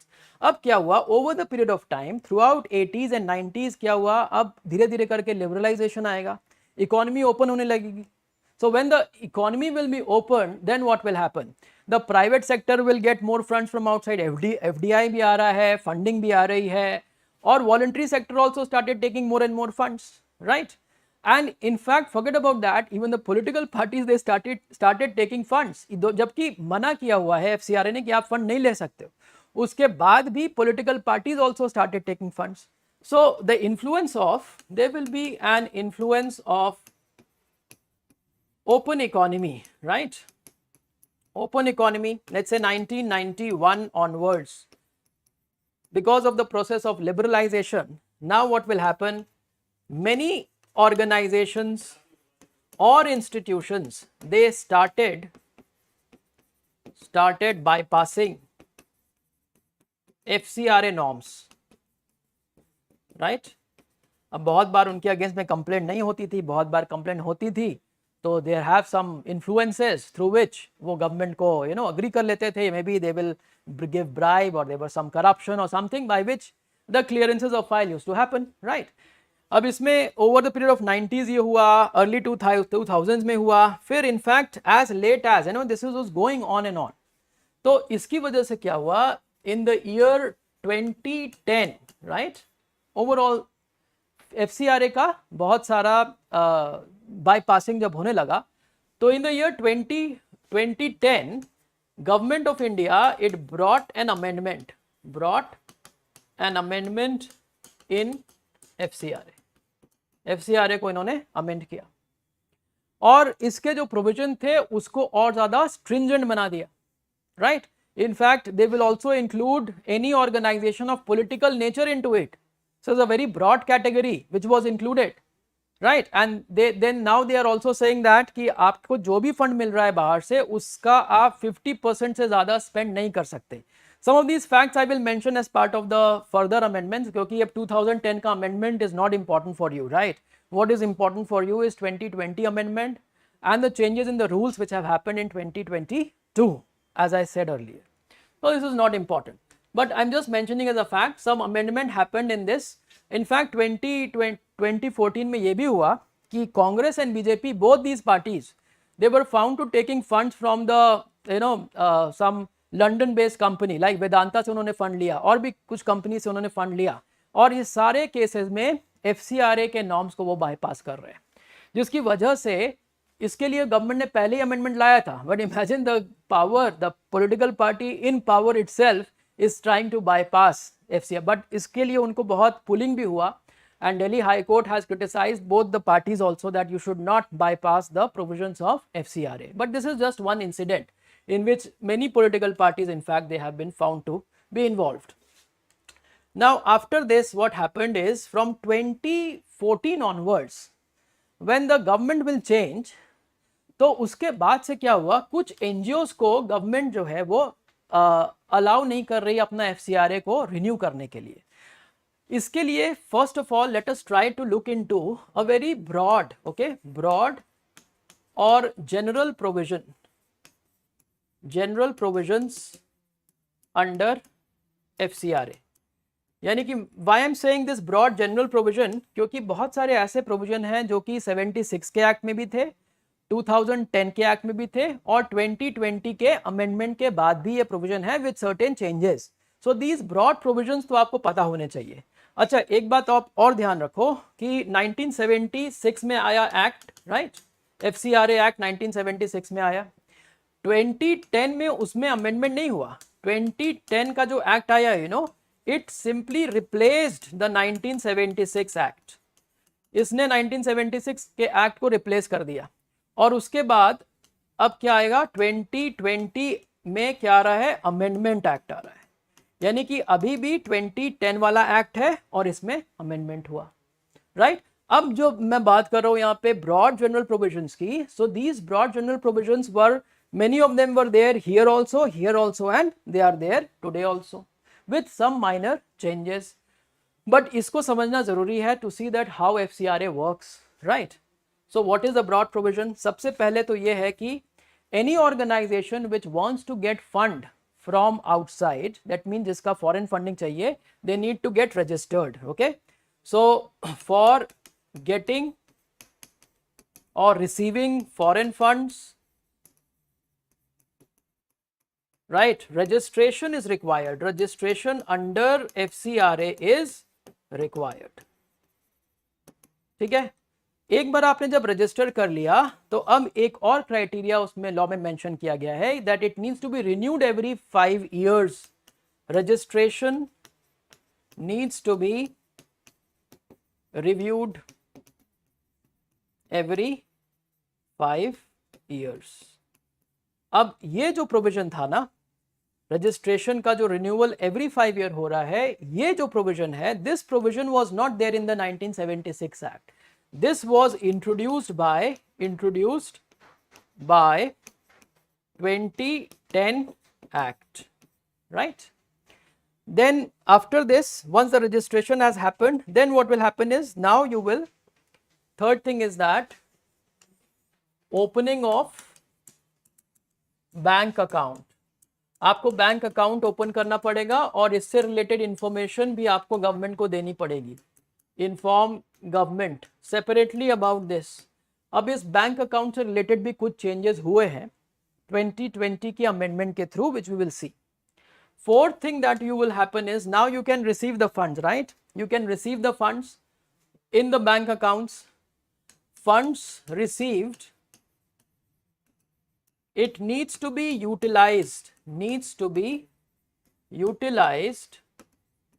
only for the purpose, only for the given purpose. यानी कि जब आपको फंड गवर्नमेंट से किसी से मिल रहा है, फॉरेन कंट्रीब्यूशन आ रहा है, तो एक तो ये डॉक्यूमेंटेड होगा कि किस पर्पस के लिए वो आ रहा है फंड, तो वो उसको उसी पर्पस के लिए you will have to use, you can not use it for any other purpose, right? Then other thing is that whenever you get the funds, you have to inform the government about it on certain basis in terms of time. उसमें भी कुछ changes हुए हैं, but we will write it very generally. Information about receipt of funds to be given to government. Now when we say given to government, then essentially it is Ministry of Home Affairs, right? क्योंकि Ministry of Home Affairs ही ये पूरे process को regulate करता है. So you can even write MHA for that. Then one more condition, एक और condition जो mentioned है यहाँ पर, वो ये है कि जितना भी फंड आपको मिल रहा है ना, उसका आप 20% से ज़्यादा एडमिनिस्ट्रेटिव पर्पस के लिए यूज नहीं कर सकते. ये लेकिन 2020 के अमेंडमेंट के बाद आया, right? So this point what we will have to write is that certain there is a limit, okay, limit or cap introduced for administrative expenditure, okay, cap for administrative expenditure. इसका मतलब ये हुआ कि एक आपने कैप लगा दिया जिससे ज्यादा आप एडमिनिस्ट्रेटिव पर्पस के लिए स्पेंड नहीं कर सकते हो. Now this is an important point. होता क्या है कि जब बाहर से फंड आ रहा है तो बहुत बार होता है पॉलिटिकली मोटिवेटेड है. बहुत सारी एजेंसीज इंडिया में एनजीओज को फंडिंग कर रही है और उनको बोल रही है कि आप एक पर्टिकुलर तरीके का कैंपेन करो. लाइक होता है ना, we have these campaigns like BT cotton का था या बीटी ब्रिंजल का था, राइट? एनवायरमेंटल कंजर्वेशन के हो गए, फिर कुडानकुलम प्रोजेक्ट्स रिलेटेड बहुत सारा ऑपोजिशन हुआ, जिसमें कि कुछ इंटरनेशनल एनजीओज या फिर नेशनल लेवल के NGOs like green peas India के अगेंस्ट भी गवर्नमेंट ने एक्शन लिया था. तो उनका इन्होंने ये कैप इसलिए लगाया क्योंकि जब आपको फंड बाहर से मिला तो अगर आप एडमिनिस्ट्रेटिव पर्पस के लिए ज़्यादा फंड यूज़ कर सकते हो तो क्या होगा, आप कैंपेनिंग के लिए भी ज़्यादा फंड यूज़ कर पाओगे, because that will also come as part of administrative expense, right? तो उससे आप सोशल कैंपेन बहुत सारा कर सकते हो, गवर्नमेंट के अगेंस्ट भी आप बहुत सारा कैंपेन कर सकते हो, राइट? और may be you can also campaign for certain interest which may not be or which may be which may not be in favour of India, which may be detrimental to India's national interest. So for that reason they are saying that we will put a cap on the administrative expenditure of this organization. तो ये cap पहले क्या था, 50% था. Earlier this cap was 50%. And now it is, that means after 2020 amendment now it is 20%. आप 20% maximum जितना भी funding आया है उतना ही आप एडमिनिस्ट्रेटिव पर्पस के लिए यूज कर सकते हो. You cannot use beyond that cap for administrative purpose. So this is a very important point, right? Most of the issues are related to this particular. हालांकि इससे बहुत controversy generate नहीं होती है, लेकिन ये एक बहुत important provision है in the hand of the regulators कि वो funds को regulate किसी purpose के लिए कर पाए. ठीक है? So these are some general. Then of course last thing is that आपको compliance reports government को submit करनी पड़ेगी, right? Compliance रिपोर्ट्स का मतलब होगा कि आपके अकाउंटिंग रिपोर्ट्स, ऑडिट रिपोर्ट्स, जो फंड आ रहा है उससे रिलेटेड रिपोर्ट्स, ये सारे आपको गवर्नमेंट को यानी एमएचए को सबमिट करने पड़ेंगे. Submit to MHA. तो ये तो एक जनरल सेट ऑफ प्रोविजन मैंने आपको बता दिया यहाँ पे, जो कि ये सारे जो प्रीवियस लॉज थे उसमें भी थे. जहां जहां पे चेंज हुआ वो मैंने मेंशन कर दिया, बट अभी के लॉ में ये सारे प्रोविजन अब इस तरह से आप मेंशन कर सकते हो, right? So along with this, now we will have to see that 2014 के बाद से जब बहुत सारा रिन्यूअल का जो एप्लीकेशन था वो गवर्नमेंट एक्सेप्ट नहीं कर रही या एनजीओस को रिन्यू नहीं कर रही, उनका एफसीआरए रिन्यू नहीं कर रही. So let's write down here 2014 onwards, right? NGOs find it difficult to get renewal of registration. वो अपने रजिस्ट्रेशन को रिन्यू नहीं करा पा रहे, कैंसिल हो जा रहा है रजिस्ट्रेशन, क्योंकि गवर्नमेंट ने कुछ कंडीशन ऐसी बना दी है जिसके बेसिस पे पहले इंक्वायरी होगी, which I will just mention with respect to the difference in the 2020 act. तो 6000 एनजीओस के जो है वो रिन्यूअल कैंसिल हो गए 2021 में। सुप्रीम कोर्ट गए वो लोग, सुप्रीम कोर्ट ने कहा आप वापस जाओ गवर्नमेंट के पास, उनसे पूछो क्यों उन्होंने ये नहीं रिन्यू किया, right. So the purpose here is that why is it that such large number of, question is why such large number of NGOs उनके जो FCRA registration के renewal नहीं हो पा रहे। So basically the issue is non-renewal of FCRA registration। यानी जो भी नॉन गवर्नमेंट ऑर्गेनाइजेशन है उनका रजिस्ट्रेशन की बात नहीं कर रहे, उनके FCRA के रजिस्ट्रेशन की बात कर रहे हैं। उनके FCRA रजिस्ट्रेशन रिन्यू नहीं हो पा रहे तो वो बाहर से फंड नहीं ले सकते। और बहुत सारे इंटरनेशनल एनजीओज हैं जिसके इंडिया विंग्स होंगे तो उनको कोई फंडिंग नहीं मिल पा रही। So obviously it will become difficult for them to survive. So इसका मेन रीज़न ये भी है कि बहुत सारे एनजीओज ने टाइमली रिन्यू नहीं कराया, लेकिन बहुत सारे ने टाइमली अपना एप्लीकेशन फाइल किया बट गवर्नमेंट ने रिन्यू नहीं किया। So both of them are the reasons. So now we will have to see that in the context of all of this, government tried to maintain certain things difficult and certain things also easier for the these NGOs and all those organizations which were getting funds from abroad। अच्छा, इसमें now you will have to understand कि जो 2010 का जो act था, right, the act of 2010 it had introduced stringent measures, या फिर आप ये कह सकते हो कि बहुत स्ट्रॉन्ग रेगुलेशन था। जो रेगुलेटरी मैकेनिज्म थी उसको और ज्यादा इन्होंने स्ट्रॉन्ग कर दिया, 2010 में ही कर दिया। और उसी के बेसिस पे बहुत सारे जो एक्शंस की हम बात कर रहे थे ना, जैसे कि एवरी 5 ईयर में रिन्यू कराना है, ये पहले नहीं था, ये प्रोविजन 2010 में ऐड हुआ। तो अब जो गवर्नमेंट पावर में है 2014 के बाद, that government is also using this provision. और 2010 का जो एक्ट है, act of 2010, it has 2020, the act of 2020 ये क्या कर रहा है, 2020 का जो एक्ट है, this is making compliance easier। ये कंप्लायंस को इजी कर दे रहा है, क्योंकि जो स्ट्रॉन्ग प्रोविजन थे वो ऑलरेडी है लॉ में, ठीक है।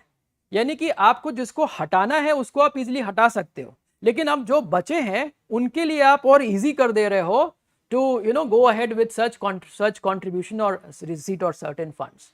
Now this is something which may be problematic also। One good thing about this is that चलो compliance easy हो रहा है तो अब ज़्यादा hassle नहीं है, maybe this is something related to ease of doing their business, right? But then the thing is that government may take very strong action on the basis of stringent measures which were introduced in 2010 itself। and जो NGOs को आप permit कर रहे हो to work, उनके लिए आप easy कर दे रहे हो to work because you are making the compliance easier। So this is what we have to understand। Let's just quickly see that what important changes have happened in 2020। So we'll just draw a small table over here, right? Let's say provisions of 2010 Act, okay, on one side, and then we say that amendments made in 2020 Act, ठीक है। अच्छा, अब इसमें क्या है, सबसे पहला तो let's see the players which are prohibited. कौन कौन फंड नहीं ले सकता, तो इसमें एक बहुत बड़ी लिस्ट दी हुई है ऑलरेडी, ठीक है, जिसमें मैंने बता दिया आपको क्या क्या इंक्लूडेड है। गवर्नमेंट सर्वेंट भी उसमें एक टर्म था, लेकिन इसमें अब ये सारे टर्म जो उधर है वो इंक्लूडेड हो गए इधर भी। That means these are prohibited category. But prohibited category में अब इन्होंने एक और इंक्रीज कर दी कैटेगरी, और वो कैटेगरी क्या कर दी, plus one more category has been included and that is public servants. Government servant already written है यहाँ पे। Now what is the difference between government servant and public servant? So government servant में तो आपके जो गवर्नमेंट के officers है वो आ जाते हैं, राइट? सारा bureaucrats, upper higher level, lower level bureaucrats, everyone will be part of government servant. But public servant में what is included? Civil servants भी हैं, दैट मीन्स गवर्नमेंट सर्वेंट कह लो, civil servants are there, plus MPs, right, members of parliament, या फिर MLAs कह लो, या फिर better let's write representatives of people कह लो, राइट? एमपीज एमएलएस भी इसमें आ जाएंगे, मिनिस्टर्स भी आ जाएंगे इसमें, plus ministers also, all these will be included, right? So specific category कुछ हो सकती है, ऐसा भी हो सकता है कोई मेंबर्स ऑफ पार्लियामेंट हैं, वो बाहर से फंड ले रहे हो, जो पहले की कैटेगरी में शायद स्ट्रांगली नहीं आ रहे थे बट अभी आ जाएंगे. So the term public servant, it has been also included. Anyhow, this is not very important, this is the first point. Second point of difference is that कि अभी क्या है कि फॉर रजिस्ट्रेशन, renewal और any permission, right? कोई भी आपको permission लेनी है एमएचए से, like with respect to FCRA, या फिर कोई भी रजिस्ट्रेशन आप करा रहे हो एफसीआरए के अंडर, या रिन्यूअल करा रहे हो, सो इसमें से किसी भी पर्पस के लिए जब आप एप्लीकेशन फाइल करोगे तो आपको अपना आधार कार्ड भी प्रोवाइड, आधार नंबर भी प्रोवाइड करना पड़ेगा. सो फॉर रजिस्ट्रेशन, रिन्यूअल और any permission, right, better say application related to these, now Aadhaar is required, right? Aadhaar is required. Aadhaar is required किसका आधार? Of all office bearers, of all office bearers. अब office bearers में कौन आएगा? इनके higher level के जो officers हैं, जैसे इनके डायरेक्टर्स हो गए या फिर higher level functionaries, they will be included under this. This provision was not there earlier, not earlier, right? तो एक तो ये हो गया. So you can just remember Aadhaar as a keyword. यहाँ पे आप पब्लिक सर्वेंट याद कर लो एक keyword. Let's move on fast now. The third category, the third difference which is there is with respect to the bank account. अभी क्या है कि in bank there has to be a specific FCRA account. FCRA account, आपको एक FCRA account ही खोलना पड़ेगा. और ये भी दिया हुआ है कि वो कौन से, any of the branch, any Delhi branch of SBI, इसमें ही आपको खोलना है ये. तो it is very peculiar and specific, right? So it becomes easy to track the all the foreign contribution which are coming when this has been specified कि आप account को भी easily track कर सकते हो. The provision which was there earlier, it had said that they can open any account. It was not necessarily an FCRA account. An account was to be open, an account in a single branch, in a single branch, यानी एक ही branch में होना चाहिए, in a single branch, और कहीं account नहीं खोलना चाहिए, in a single branch of any scheduled bank. Scheduled bank. This was the condition. अच्छा, अभी एक कंडीशन क्या है कि आप funds you cannot, foreign contributions can not be transferred, it cannot be transferred to another body or individual, right? पहले क्या था, आप contributions को ट्रांसफर कर सकते थे, contributions transferable to whom? To somebody registered under FCRA. अगर कोई एफसीआरए में ऑलरेडी रजिस्टर्ड है तो उसको आप फंड अपने ट्रांसफर कर सकते हो. Like I am registered in FCRA, I got some fund from outside, I can transfer the fund to someone but whom who is also registered in the FCRA. और एक कंडीशन ये भी थी, और otherwise with permission of government, और otherwise with permission of government. So what does this mean? Permission of government. This means that कि आप government की परमिशन के through you can also transfer to someone who is not registered under FCRA, right? But now what is the condition? The condition is that you cannot transfer, right, any amount to anybody or any individual. That is there, right? Next one. So अभी क्या है कि कुछ में compliance easier हो रहा है but stringent भी है. In fact, you know what you should rather write here, you know, making compliance easier but some regulations, but some regulations also stronger, right? काफी regulations को ये stronger. In fact, compliance थोड़ा easy हुआ 2020 के act से, but applied more with respect to 2020 amendment in rules. ये जो rules का अमेंडमेंट हुआ ना 2022 में, इससे कंप्लायंस और ज्यादा इजी हो गया. इसमें उतना ज्यादा नहीं था, इसमें माइनर चीजें थी. It's more about making the regulation stronger, right? So just add that also over here. Okay, then what it says is, fifth point, it says that for renewal, right, whenever you are filing for renewal of FCRA, then the government may conduct an inquiry also. Government may conduct an inquiry for renewal of FCRA. FCRA के registration के renewal के लिए, जो कि every 5 years में होना है. जब आप जाओगे गवर्नमेंट के पास तो गवर्नमेंट में conduct an inquiry. This provision was not there earlier. And last important point you can mention there is that now you cannot use more than 20% of the contribution for administrative purpose, right? Not more than 20% of funds can be used for administrative purpose. और पहले क्या था? पहले आप 50%, okay, earlier it was not more than 50% of funds, like same statements, just instead of this 20%, earlier it was 50%. और ये जो 50% था ये भी 2010 के एक्ट से ऐड किया गया. सो 2010 के पहले इस तरह का कोई प्रोविजन नहीं था. 2010 के बाद they said that 50% cap will be there, and now they are saying only 20% of cap is there. That means only 20% of the funds which you are receiving can be used for administrative purpose. I have already told you the reason for that. So these are the important changes which have occurred in the FCRA 2020.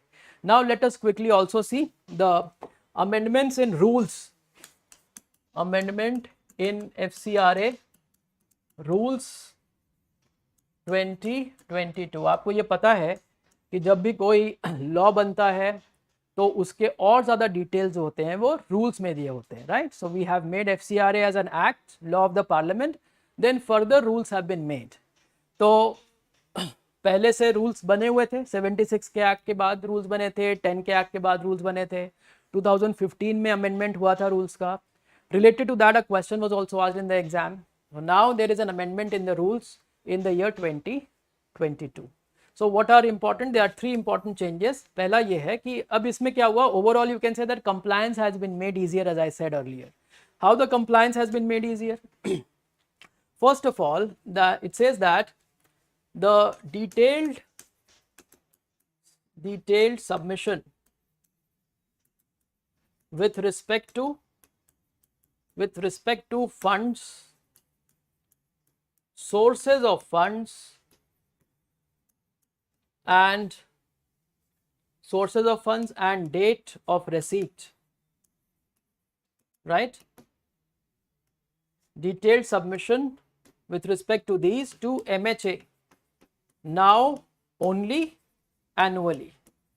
ठीक है, आपको सिर्फ एक बार, once in a year you have to submit. Earlier this was quarterly. So it has somehow eased the life of these non-government organizations and their related associated functionaries. Okay. Second change that has happened with respect to FCRA rule 2022, second change is that अगर कोई आप fund ले रहे हो बाहर से किसी foreign relative से, अब ये भी एक प्रॉब्लम है कि आपने ये प्रोहिबिटेड कैटेगरी बना दी लॉ में कि ये लोग बाहर से फंड नहीं ले सकते. अब there may be person who is getting some funds with his relative, कोई बाहर से कंट्रीब्यूट उनका रिलेटिव कर रहा है, तो क्या उसको एग्जेम्पशन नहीं मिलेगा? उसको मिलना चाहिए exemption, right? So that is exempted. और उसमें यह भी मेंशन है कि कुछ अमाउंट अगर आप 10 लाख से कम अमाउंट अगर आप ले रहे हो तो फिर आप एग्जेम्प्टेड हो, गवर्नमेंट को आपको इन्फॉर्म करने की जरूरत नहीं है, राइट? सो वी से what, any contribution received from foreign based, you can say relative, foreign or foreign based relative, this will be exempted, right? Exempted from providing information to government, providing information to government if amount is less than, if amount is less than 10 lakh rupees. अगर आपने 10 लाख से कम लिया contribution बाहर से अपने relative से, तो आपको गवर्नमेंट को इन्फॉर्म करने की जरूरत नहीं है. Otherwise you will have to inform the government, and the time limit is also mentioned. The time limit also has been changed, right? So earlier it was within 1 month, now it is that you can inform government within 3. और एक बात और, earlier this amount of 10 lakh, earlier it was 1 lakh. Earlier the amount was 1 lakh. That means if you are taking the contribution of less than 1 lakh from foreign government, then you do not have to inform the government. But if it happens to be more than that, then you were supposed to inform the government. So this 1 lakh, it has been increased to 10 lakhs now.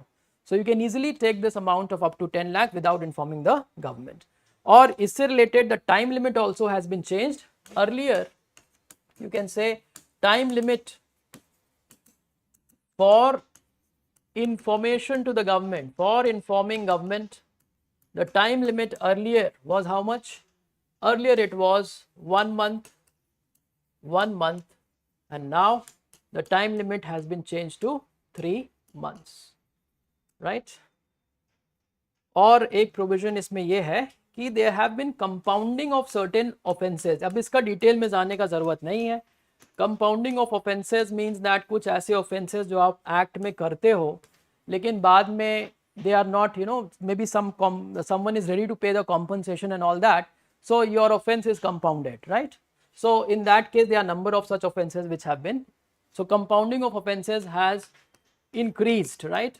More offenses have been covered under the compounding category. Or last point, one more point you can write. This point is in relation to the information related to opening of information related to bank accounts, right? This information, when you are opening the account, then you have to inform the government, right? So for इसके लिए भी time limit उन्होंने अब क्या किया हुआ है, बढ़ा दिया हुआ है, right? So time now is 45 days. Earlier it was 30 days. So I hope it is very clear to us as to what specifically has been changed by these changes in the FCRA. FCRA का purpose क्या है, उसके general provisions क्या है, 2010 के बाद से किस तरह से चेंजेस हुए, right? Broadly I have included that here only, but specifically we have discussed about the 2020 amendment in the law, and we have also discussed about the changes which have happened in the rules related to FCRA, right, in 2022. So this is all about FCRA. So this was also a big issue which was supposed to be discussed, and I hope now there will not be any confusion on the FCRA issue. Okay, two smaller issues now which are related to the social sector. Okay, two more sector with the social sector, or you can say accountability of the social sector, which had been in the news also. Like there is a concept of what you call as voluntary local review. Voluntary local review. So what is VLR?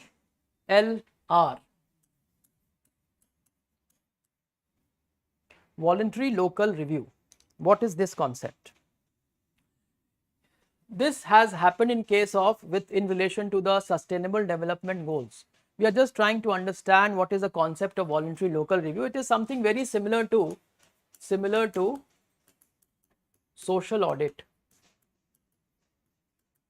yet with certain difference. Now you know the concept of social audit, right? What is social audit? Is basically an audit which is conducted, social audit is conducted by people, right? Conducted by people themselves.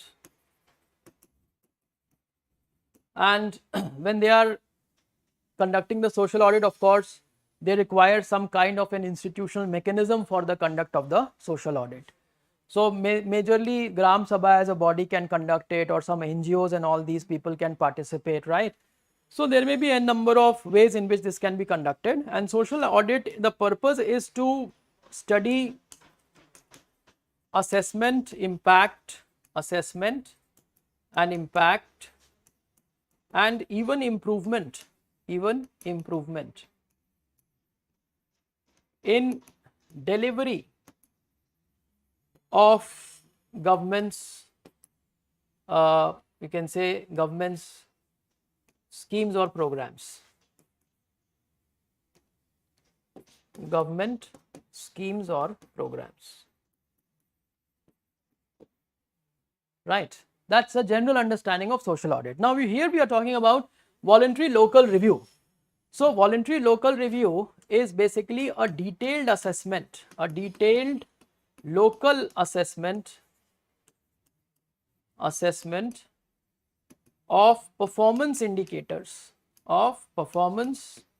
It will become more specific, right? Social audit can be a very broad, general, comprehensive exercise, but this will be something very specific in relation to certain performance indicators. So detailed local assessment of performance indicators by voluntary groups or associations, right? So we say assessment of performance indicator. इसका मतलब है कि कोई एक बहुत broad programme हो सकता है, उस प्रोग्राम का पूरा ऑडिट नहीं कर रहे आप, उसके किसी पर्टिकुलर एस्पेक्ट्स का आप रिव्यू कर रहे हो. लाइक जैसे सस्टेनेबल डेवलपमेंट गोल्स हैं, उसमें बहुत सारे जो भी गोल्स हैं उसमें से आप कुछ जो भी इंडिकेटर्स आप पिकअप कर सकते हो उसको सिर्फ आप असेस कर सकते हो at the local level, right? So it is not a very broad exercise like a social audit, but yet it could be a comprehensive exercise which is more detailed in particular ways. It is more specific with respect to certain indicators. That's what voluntary local review is. Now let us look at, when you say it is conducted by the voluntary, so it is essentially a people's process. Okay, essentially it's a people's process. That means it should be taken up by some voluntary groups, or organizations, or maybe some coalitions, right? They can take this issue up, and along with that may also involve, not necessarily, but may also involve local governments or even governmental or international organization for initiation or support, right? But remember, it is a prerogative.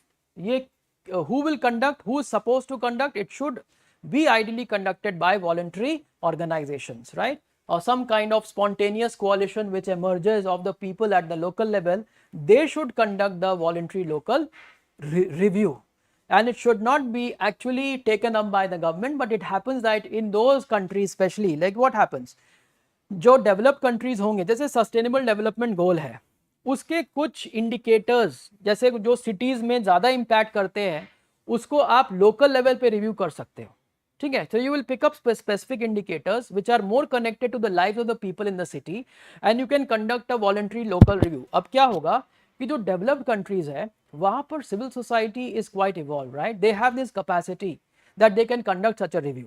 सो वहाँ पर तो government को role में आने का ज़रूरत नहीं है. But what happens in case of under developed countries या जो डेवलपिंग कंट्रीज है, वहां पर जो है जहाँ सिविल सोसाइटी या वॉलंटरी ऑर्गेनाइजेशंस अपने से एफर्ट नहीं लगा रहे या काम नहीं कर सकते, तो वहां पर ये जरूरत होती है कि गवर्नमेंट या कोई नॉन गवर्नमेंट ऑर्गेनाइजेशन या फिर कोई इंटरनेशनल ऑर्गेनाइजेशन या उनके कोई एजेंसीज या उनके कोई बॉडीज वो सपोर्ट करे लोकल ग्रुप्स को वो मोबिलाइज करने के लिए, right. So in case of country like India the local government can actually play a role. अब बात हम यहाँ पे ये किस कॉन्टेक्स्ट में ये बात हो रही है, this we are talking about in the context of voluntary local review. It is being talked about in the context of voluntary local review discussed in the context of localization of sustainable development goals. SDGs के localisation से related एक movement शुरू हो गया, right. ये कह रहे हैं कि SDG को ठीक है, उसको सेंट्रली डिटर्मिन्ड गोल्स ऑब्जेक्टिव्स है जिसको सेट कर दिया गया है, लेकिन वो अचीव कैसे हो रहा है इसके लिए बहुत जरूरी है कि आप लोकल लेवल पे जाकर के उसको रिव्यू करिए. एक centralised review mechanism will not work because you have to understand the real impact on the lives of the people. So it will not happen if it is going to be monitored or reviewed only at the through a centralized mechanism. It should rather be studied, evaluated and reviewed at the local level. So जब ये movement शुरू हुआ, then they have started conducting such voluntary local reviews, right? So many indicators, many city specific indicators of development targets, जो भी ये targets SDGs में है उससे रिलेटेड जो सिटी स्पेसिफिक इंडिकेटर्स है, इनका हम लोकल वॉलंटरी रिव्यू कर रहे हैं. क्योंकि हो रहा है क्या, अभी डेवलपिंग कंट्रीज में क्या होगा ना कि रूरल एरियाज में तो फिर कम्युनिटीज के पास में और वॉलंटरी ऑर्गेनाइजेशन के पास में वो कैपेसिटी नहीं है कि वो खुद से कर पाए. तो पहले तो आप सिटी में करो, right. And it has been happening in the developed countries, or in cities the local groups themselves are doing it, right? Canterbury है, UK में बहुत अच्छा example है where the local groups they came together and they conducted this. But in developing countries में in cities only they are trying to do first, and there also they are involving the local governments. So city specific indicators, it has a big impact on the SDGs. So इससे related in India, if you talk about in India, it has been recently conducted in Bhopal, right? So Bhopal happened to be the first city where we have conducted this voluntary local review of what? Of the sustainable development programs and its goal, to what extent they have been achieved, right? तो इससे related अब इसमें क्या था, यहाँ पे भोपाल में local groups खुद तो बहुत स्ट्रांग है नहीं, तो अब क्या होगा कि लोकल गवर्नमेंट को इन्वॉल्व करना होना पड़ेगा. तो भोपाल में कौन कौन इन्वॉल्व हुआ इसमें, एक तो municipal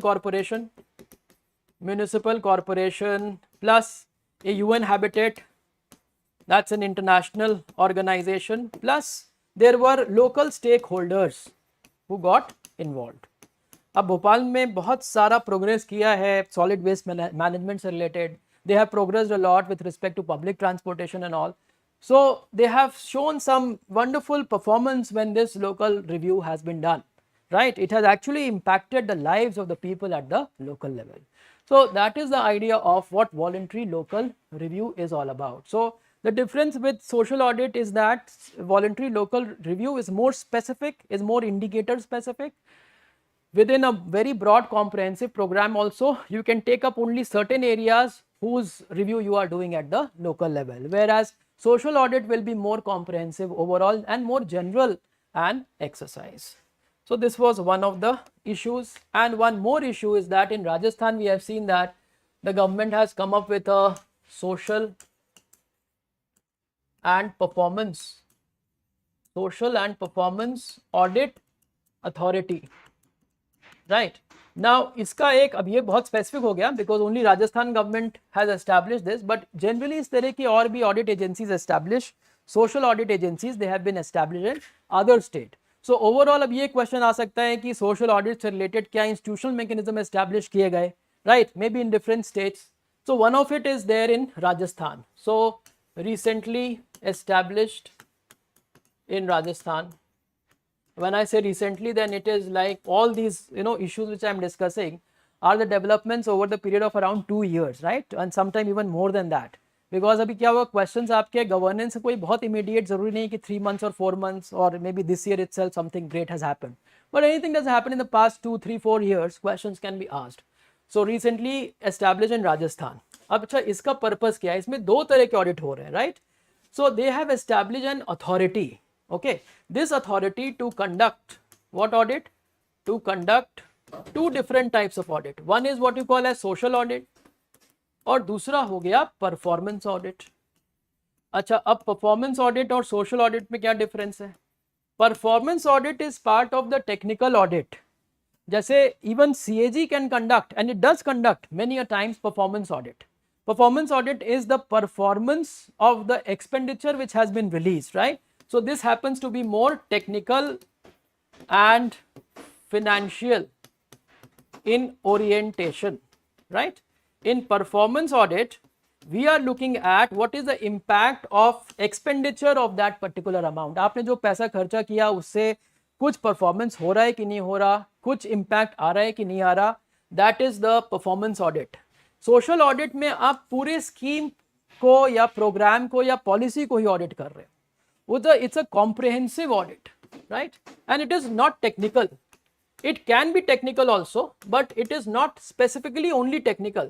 So it is comprehensive and it is a general audit and it is conducted by people themselves, right? But performance audit will be conducted by an agency of the government, right? So this will be conducted by government agency. या कोई officer को appoint कर देंगे, कोई auditor ऐसा होगा, may be CAG itself can conduct, right? But here we have this authority itself which will be conducting the performance audit. तो अब ये परफॉर्मेंस ऑडिट कौन कंडक्ट करेगा? इन case of Rajasthan, this work is done by the auditors from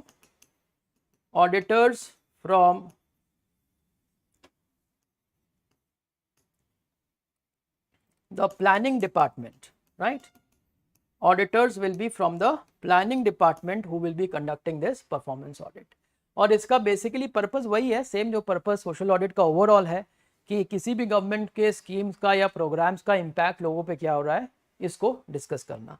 so I don't think that this is a very, but then more generally the question can be asked. Actually क्या है ना, कि एक mandate है, there is a social audit mandate of, basically it's a kind of a guideline which has been given of Ministry of Rural Development, right? It says that this mandate, it says that the state governments should establish social audit agencies.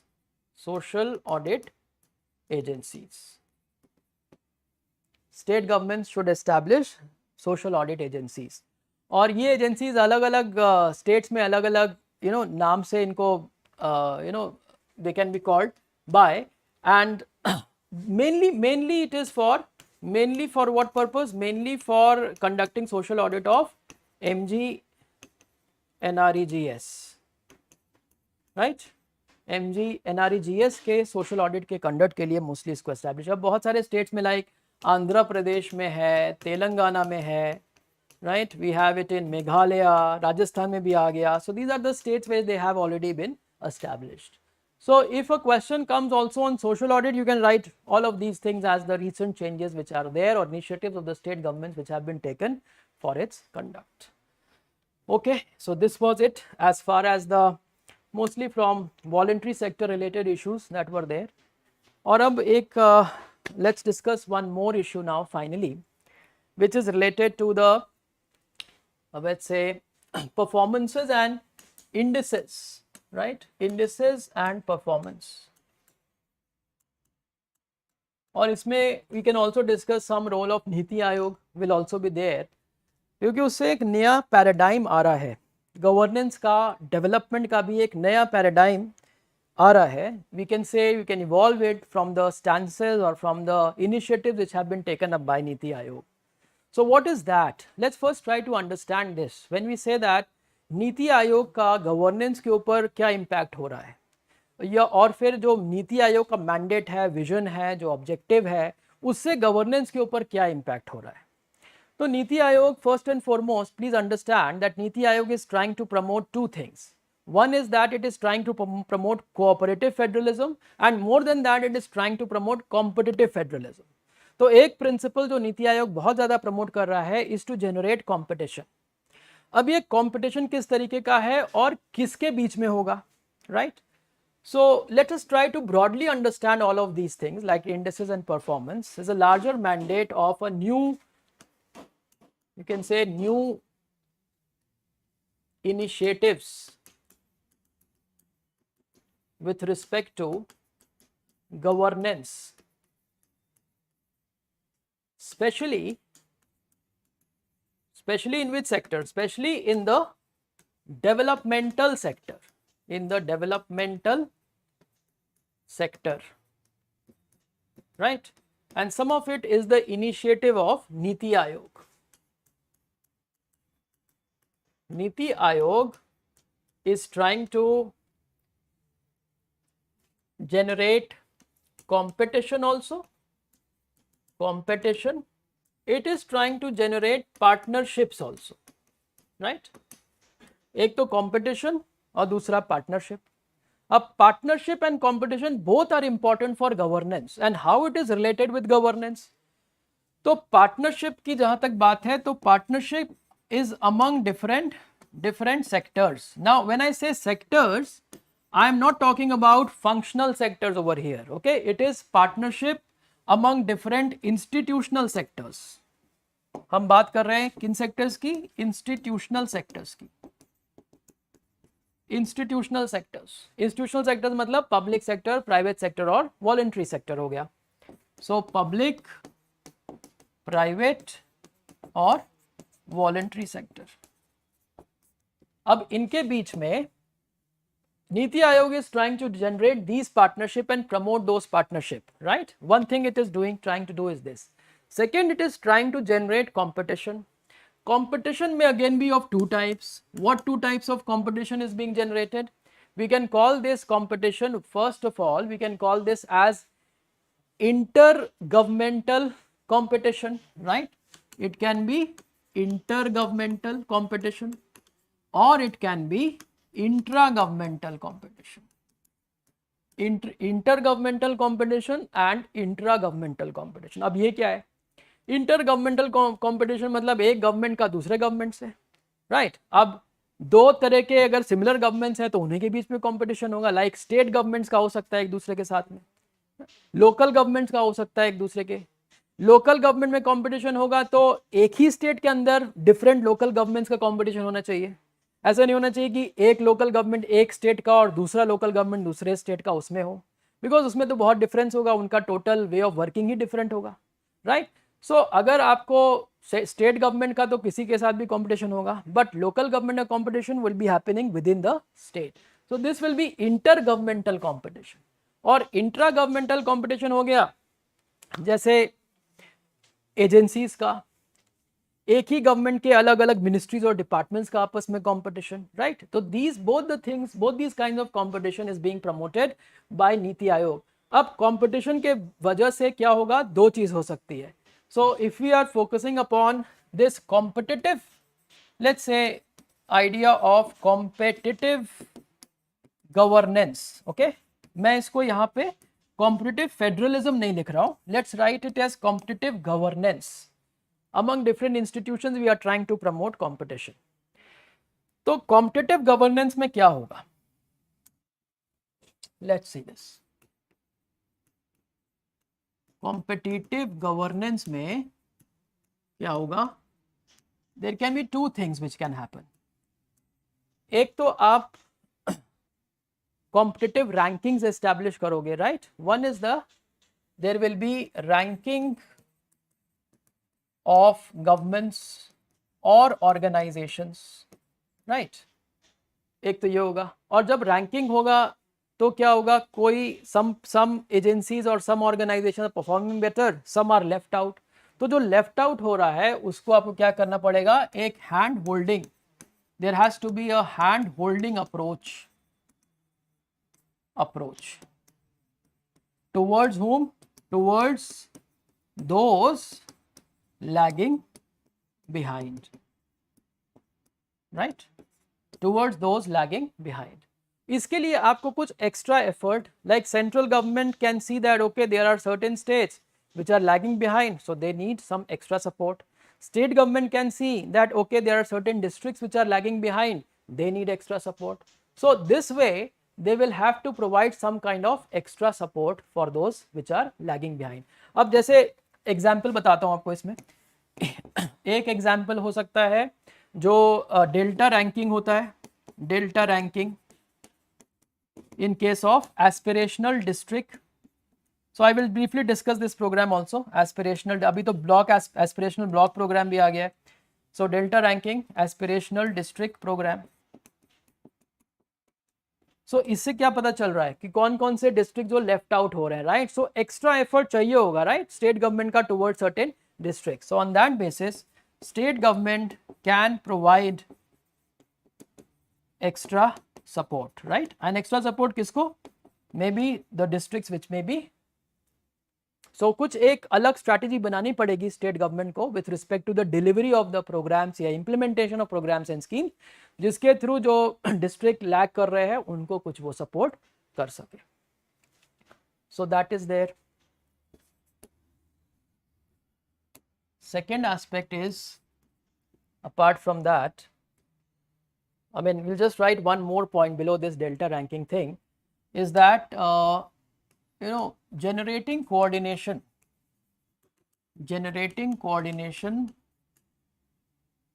with central governments and state governments departments for innovative mechanisms and capacity building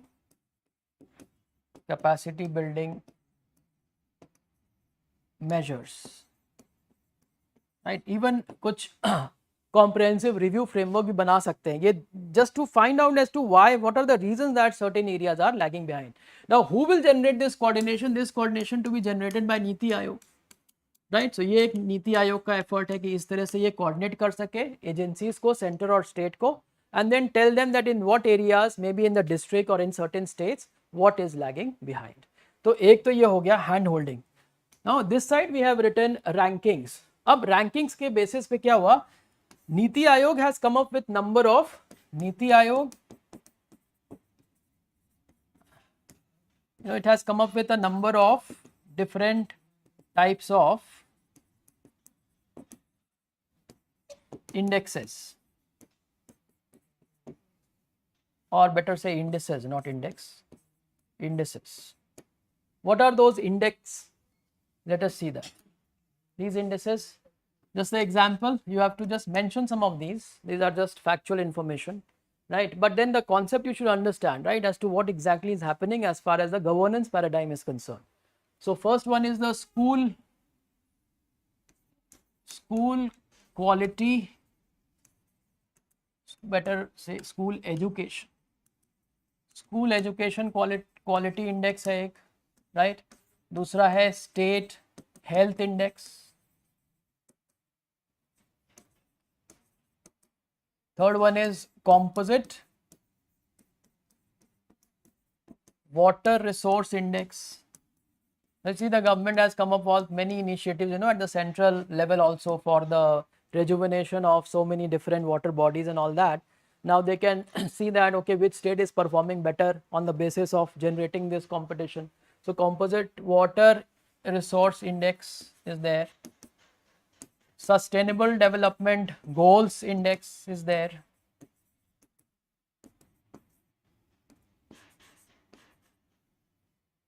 India Innovation Index is there, and we have also export competitive index, right?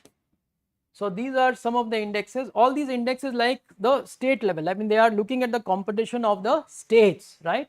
these in this generating competition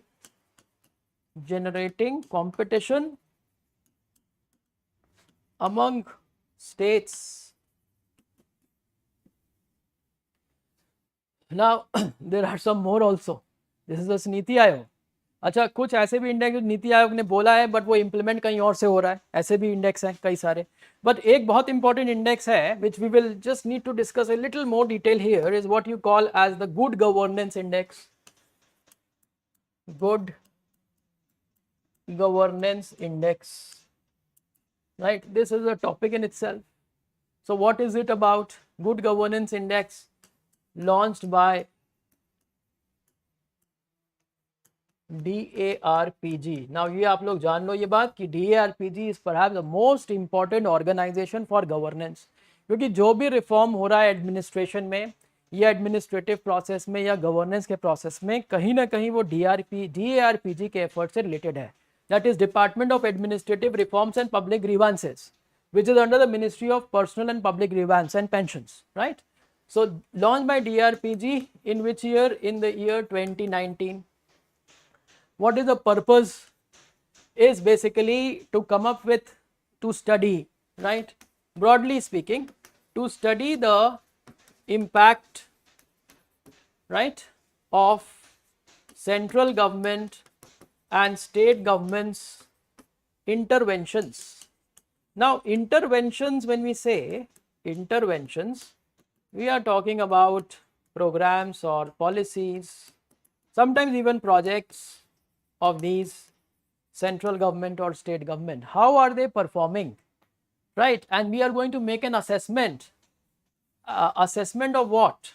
Assessment of their implementation by the state government, right? Who's doing the implementation? Implementation is done by state government, and this we know, right? For most of the development programmes and scheme है, welfare programmes and schemes है, इनका implementation कौन करता है? State governments करते हैं, right?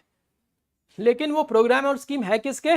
Central government और state government के. इम्प्लीमेंटेशन कहाँ हो रहा है? स्टेट गवर्नमेंट में हो रहा है. और अब इस इम्प्लीमेंटेशन का असेसमेंट होगा, right? So assessment of this for what purpose? For ranking of states का रैंकिंग किया जाएगा इसके बेसिस पे कि कौन से स्टेट्स में ज्यादा अच्छे से इम्प्लीमेंटेशन हो रहा है सेंट्रल गवर्नमेंट और स्टेट गवर्नमेंट दोनों के इंटरवेंशंस का, जो डेवलपमेंट या वेलफेयर से रिलेटेड या एसोसिएटेड होंगे, right? So basically we are trying to generate the competition among the states through the good governance index. अब इसके लिए इन्होंने क्या किया है कि स्टेट्स को डिवाइड कर दिया है, right? States are divided into 4 categories for this purpose. You must be knowing this, I hope. Like we have northeastern states and hilly states. ये तो एक कैटेगरी हो गया. अब इनके प्रॉब्लम सिमिलर होंगे, राइट? इनका डेवलपमेंट स्टैंडर्ड भी एक तरह का है और इनके अलग तरीके के प्रॉब्लम्स हैं, अलग तरीके के चैलेंजेस हैं, तो इनको आपस में कॉम्पीट करने दो बिकॉज देयर इज सिमिलैरिटी. अब कंपटीशन तो आप उन्हीं के उसमें कराओगे ना जिनके एक लेवल प्लेइंग फील्ड होगा, right? We say like something like treating equals equally and unequals unequally. So आप कंपटीशन, आप इंडिया के सबसे ज़्यादा प्रोग्रेसिव स्टेट का कंपटीशन आप सबसे बैकवर्ड स्टेट से नहीं कर सकते हो. इसके लिए इन्होंने स्टेट्स को अलग अलग कैटेगरी में दे हैव डिवाइडेड. सो एक तो ये हो गया. Second category which they have established is the union territories, which are obviously very small in nature and mostly they will be urban in nature also. तो उनका एक अलग ही फीचर है, कैरेक्टरिस्टिक होगा. Third is we are calling them is other states. In fact other states का 2 category बन गया. Other states, now these other states mean that other than UTs and north eastern and hilly states. Other state group A and other state में एक group B हो गया. So these are more developed states and these will be more, or you say less developed states. Let's not call them as underdeveloped or developing, let's call it less developed states, right? This is how they have been categorized. तो अब इस group में आपस में आप you can find out, okay, those which are not very developed, among them which is performing better, those are more developed, among them which is performing better. So on that basis we can determine that. So this is how we are dividing the states into 4 categories. और इसका एक larger objective क्या है good governance initiative का, right? Objectives कई multiple objectives है इसके. एक objective तो ये है कि it is providing data. Data can also be used for multiple purpose. Essentially for comparison के लिए एक तो है. And this is you can say quantifiable data. Providing quantifiable data for the purpose of comparison also and for the purpose of assessment also, or maybe assessment के basis पे आप comparison कर रहे हो. Second is to bring result orientation, right? Bring result orientation. This is important. This is another kind of reforms. जब भी आप governance का reform देख रहे हो तो आप every time try to relate it with bureaucracy also. Bureaucracy is not result oriented. Bureaucracy is rule oriented. It is not goal oriented. Maybe it is trying to be goal oriented, but it never achieves its goal, because instead of following the goals and moving towards this, it keeps following the rules and regulations. So there will always be some goal displacement as far as bureaucracy is concerned. And for that reason here we focus will be on result. Maybe you can say goal, but goal से भी ज़्यादा specific result है, क्योंकि अगर आपका result आएगा तब आपका goal भी achieve होगा, right? If you will clear your prelims, then only you will clear your final civil services examination, which is goal. उसके लिए आपको कई सारे results show करने हैं, prelims clear करना है, mains करना है, interview करना है, then you will reach towards your goal. So that will be the difference between goals and result orientation. Third objective of this will be that आपको help मिलेगा, यानी जो this is part of hand holding process which I mentioned earlier, कि जो ज़्यादा backward है या जो left out हो रहा है उसको आपको extra support करना है, right? So we require a kind of a strategy, right, for bringing about a change. So supporting state governments to come up with improvement strategy, right? Improvement strategy state की क्या होनी चाहिए कि अगर वो lagging है, पीछे जा रहे हैं, तो वो कैसे अपने आप को इसमें इम्प्रूव कर सकते हैं. So it has these broad objective on the basis of which they are trying to develop this index.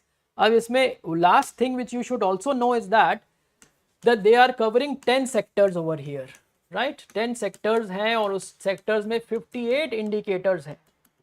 Indicators means specifically related to which you will collect the data, और broadly speaking 10 sectors है जो आपको याद करने चाहिए. Now it is I can just tell you it's very easy to remember. तो एक category, इसको भी आप अलग अलग कैटेगरी में क्लासीफाई कर लो. तो एक कैटेगरी तो आपका हो गया सबसे पहला एग्रीकल्चर प्लस अलाइड, ये एक में आ गया, और साथ में इसके आप इंडस्ट्री और कॉमर्स लिख दो क्योंकि ये सिमिलर है, ठीक है? इंडस्ट्री कॉमर्स, ये तो एक कैटेगरी हो गया. फिर उसके बाद दूसरा हो गया जो सोशल से इशू से रिलेटेड है, जैसे ह्यूमन रिसोर्स डेवलपमेंट हो गया, हेल्थ हो गया, then you have environment also into this, and then social welfare and development, right? These are all related issues can be club together into one category. एक और sector इसमें है, see also be careful about looking at the terms and phraseology as to why certain terms or phrases have been created, right, in these. Now here it is talking about infrastructure and public infrastructure. It says public infrastructure and utilities. So some broader phrase, not only infrastructure but even some utilities, amenities which is being created. And along with this we can also mention economic governance. Now, I mean, just that online interaction is there. I don't have the direct interaction with you. Otherwise, you would have made it far more interactive. I've been asking a lot of questions related to some of these terms. And essentially, economic governance, what it could be, is all about like how the economic regulation, like all the macro level parameters and all, or even at the state level, maybe something like how a state is able to control its growth, right? Or is able to control inflation in the states. So some of these measures can, instances can also be measured. And the last category will be more related to institutional aspect. So here we have judicial and public security. अब आपको usually what happens है ना कि आपको सारे 10 sectors एक साथ लिखे रहेंगे. You'll have to remember it. But it's a better idea to just classify into broader categories. It will be easier for you to remember. So judicial and public security हो गया, और साथ में क्या हो गया, सिटीजन सेंट्रिक गवर्नेंस। ये भी एक गवर्नेंस का मेजर है कि कौन सा स्टेट गवर्नमेंट जो है वो ज्यादा सिटीजन फ्रेंडली है। तो ये 10 पैरामीटर्स पे 10 सेक्टर्स में they will try to identify or collect data on the basis of all these 58 indicators in these 10 sectors, and then they will make an assessment on the performance of the state governments. और उसके basis पे state के rankings आएंगे. I am not getting into the rankings of the state, which you can go through those facts as to the recent ones, what have been the rankings of the states. So this was the good governance index. और इसके साथ में ही एक और index आ गया अभी, जिसको आप बोलते हो district good governance index.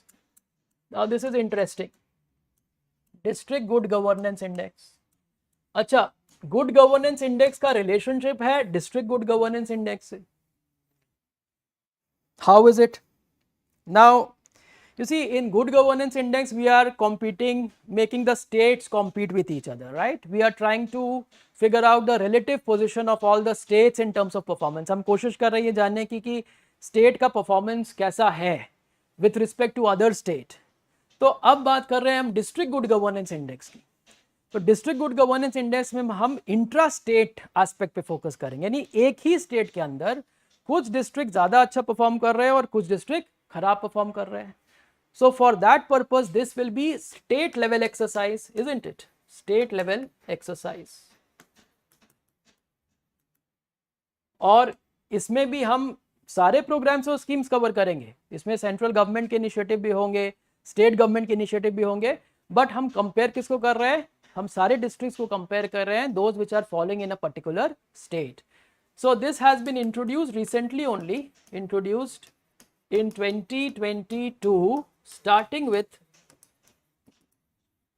Jammu and Kashmir. In J&K, they have come up with this District Good Governance Index, right? So on similar basis, basically it follows the same competition basis which is there in case of good governance, but it is happening at the district level this time. And for that, on that basis, it comes up with the ranking of districts within states. Right, in fact UP maybe they have already conducted this exercise, and MP also they started conducting it.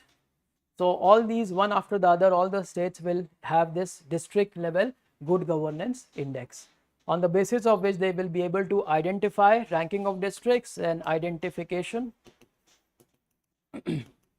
of more backward districts, और उसके basis पे फिर they can provide support to some of these districts, right? So this is about some of the indexes which have been there, which are there in the news, and comprehensively also you can use them again, I would say, as points to write a number of different answers. Remember, this is also taken up by DARPG, right? It has DARPG come up with the concept of district good governance index. So district good governance index will help in improvement in performance of even the states also. Improvement in the performance of the states ranking in the good governance index. And also one more thing you can say, that it follows the model of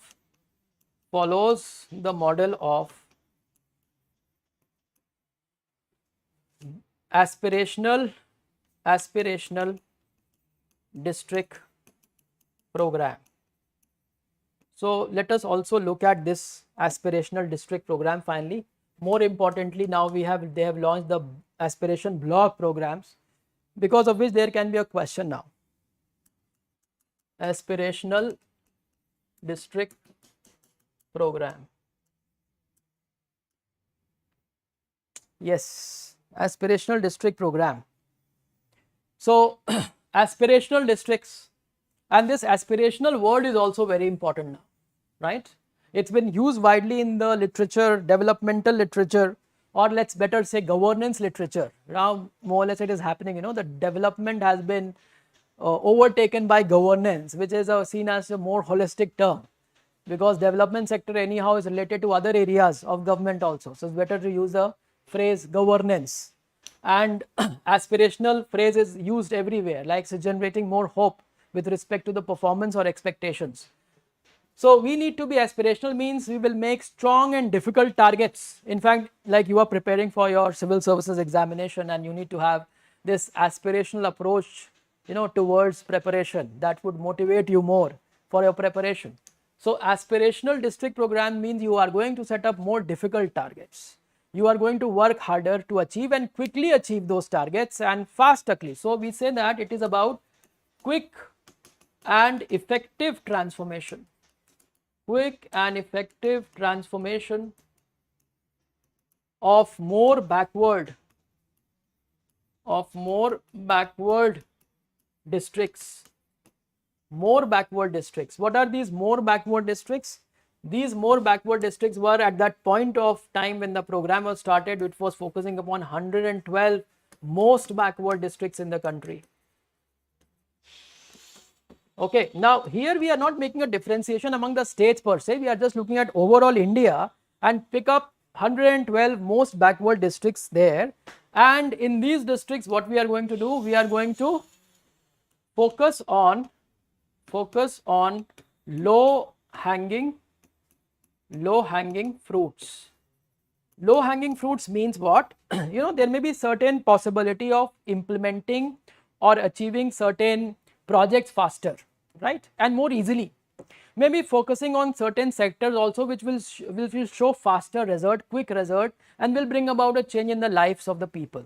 So we would rather focus on those projects which can be more easily accomplished, which can be more easily completed.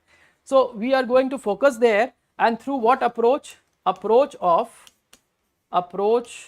what is called as 3 C's approach.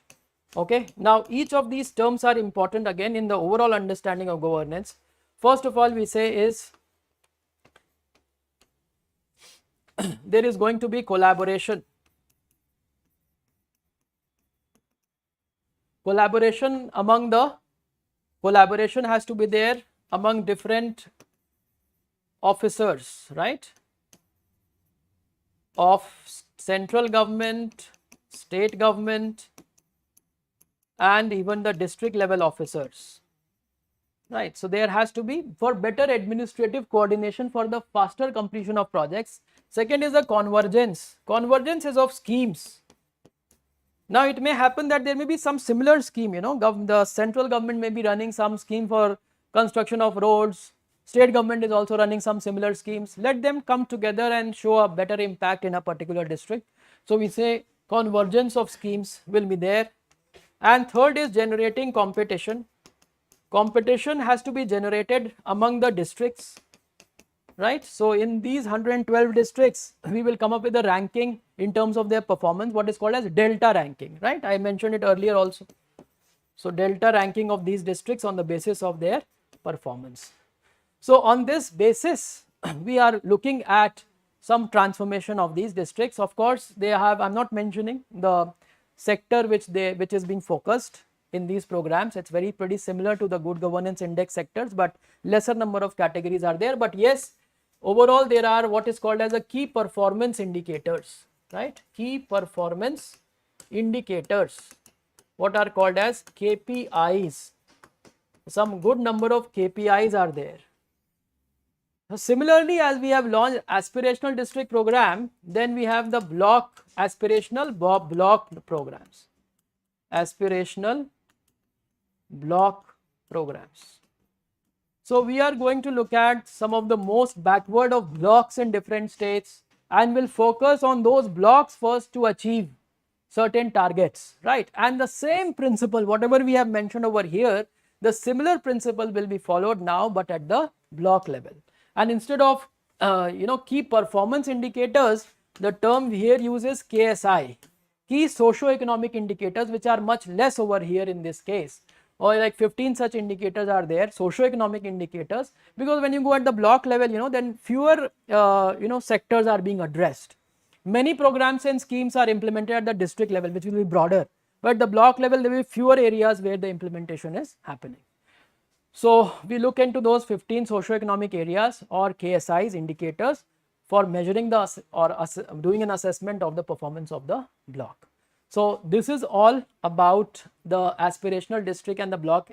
I just wanted to give you a little input here in relation to how this is related to the idea of district level good governance, how is it related to the idea of overall performance of the good governance or good governance index. All of these things shall be seen in a integrated manner, and then also try to see good governance index along with other indexes, and then other types of efforts taken up by Niti Aayog and other agencies to understand that how the performance based governance is being focused by the government. Okay, so that's all what I wanted to discuss as far as today's session is concerned.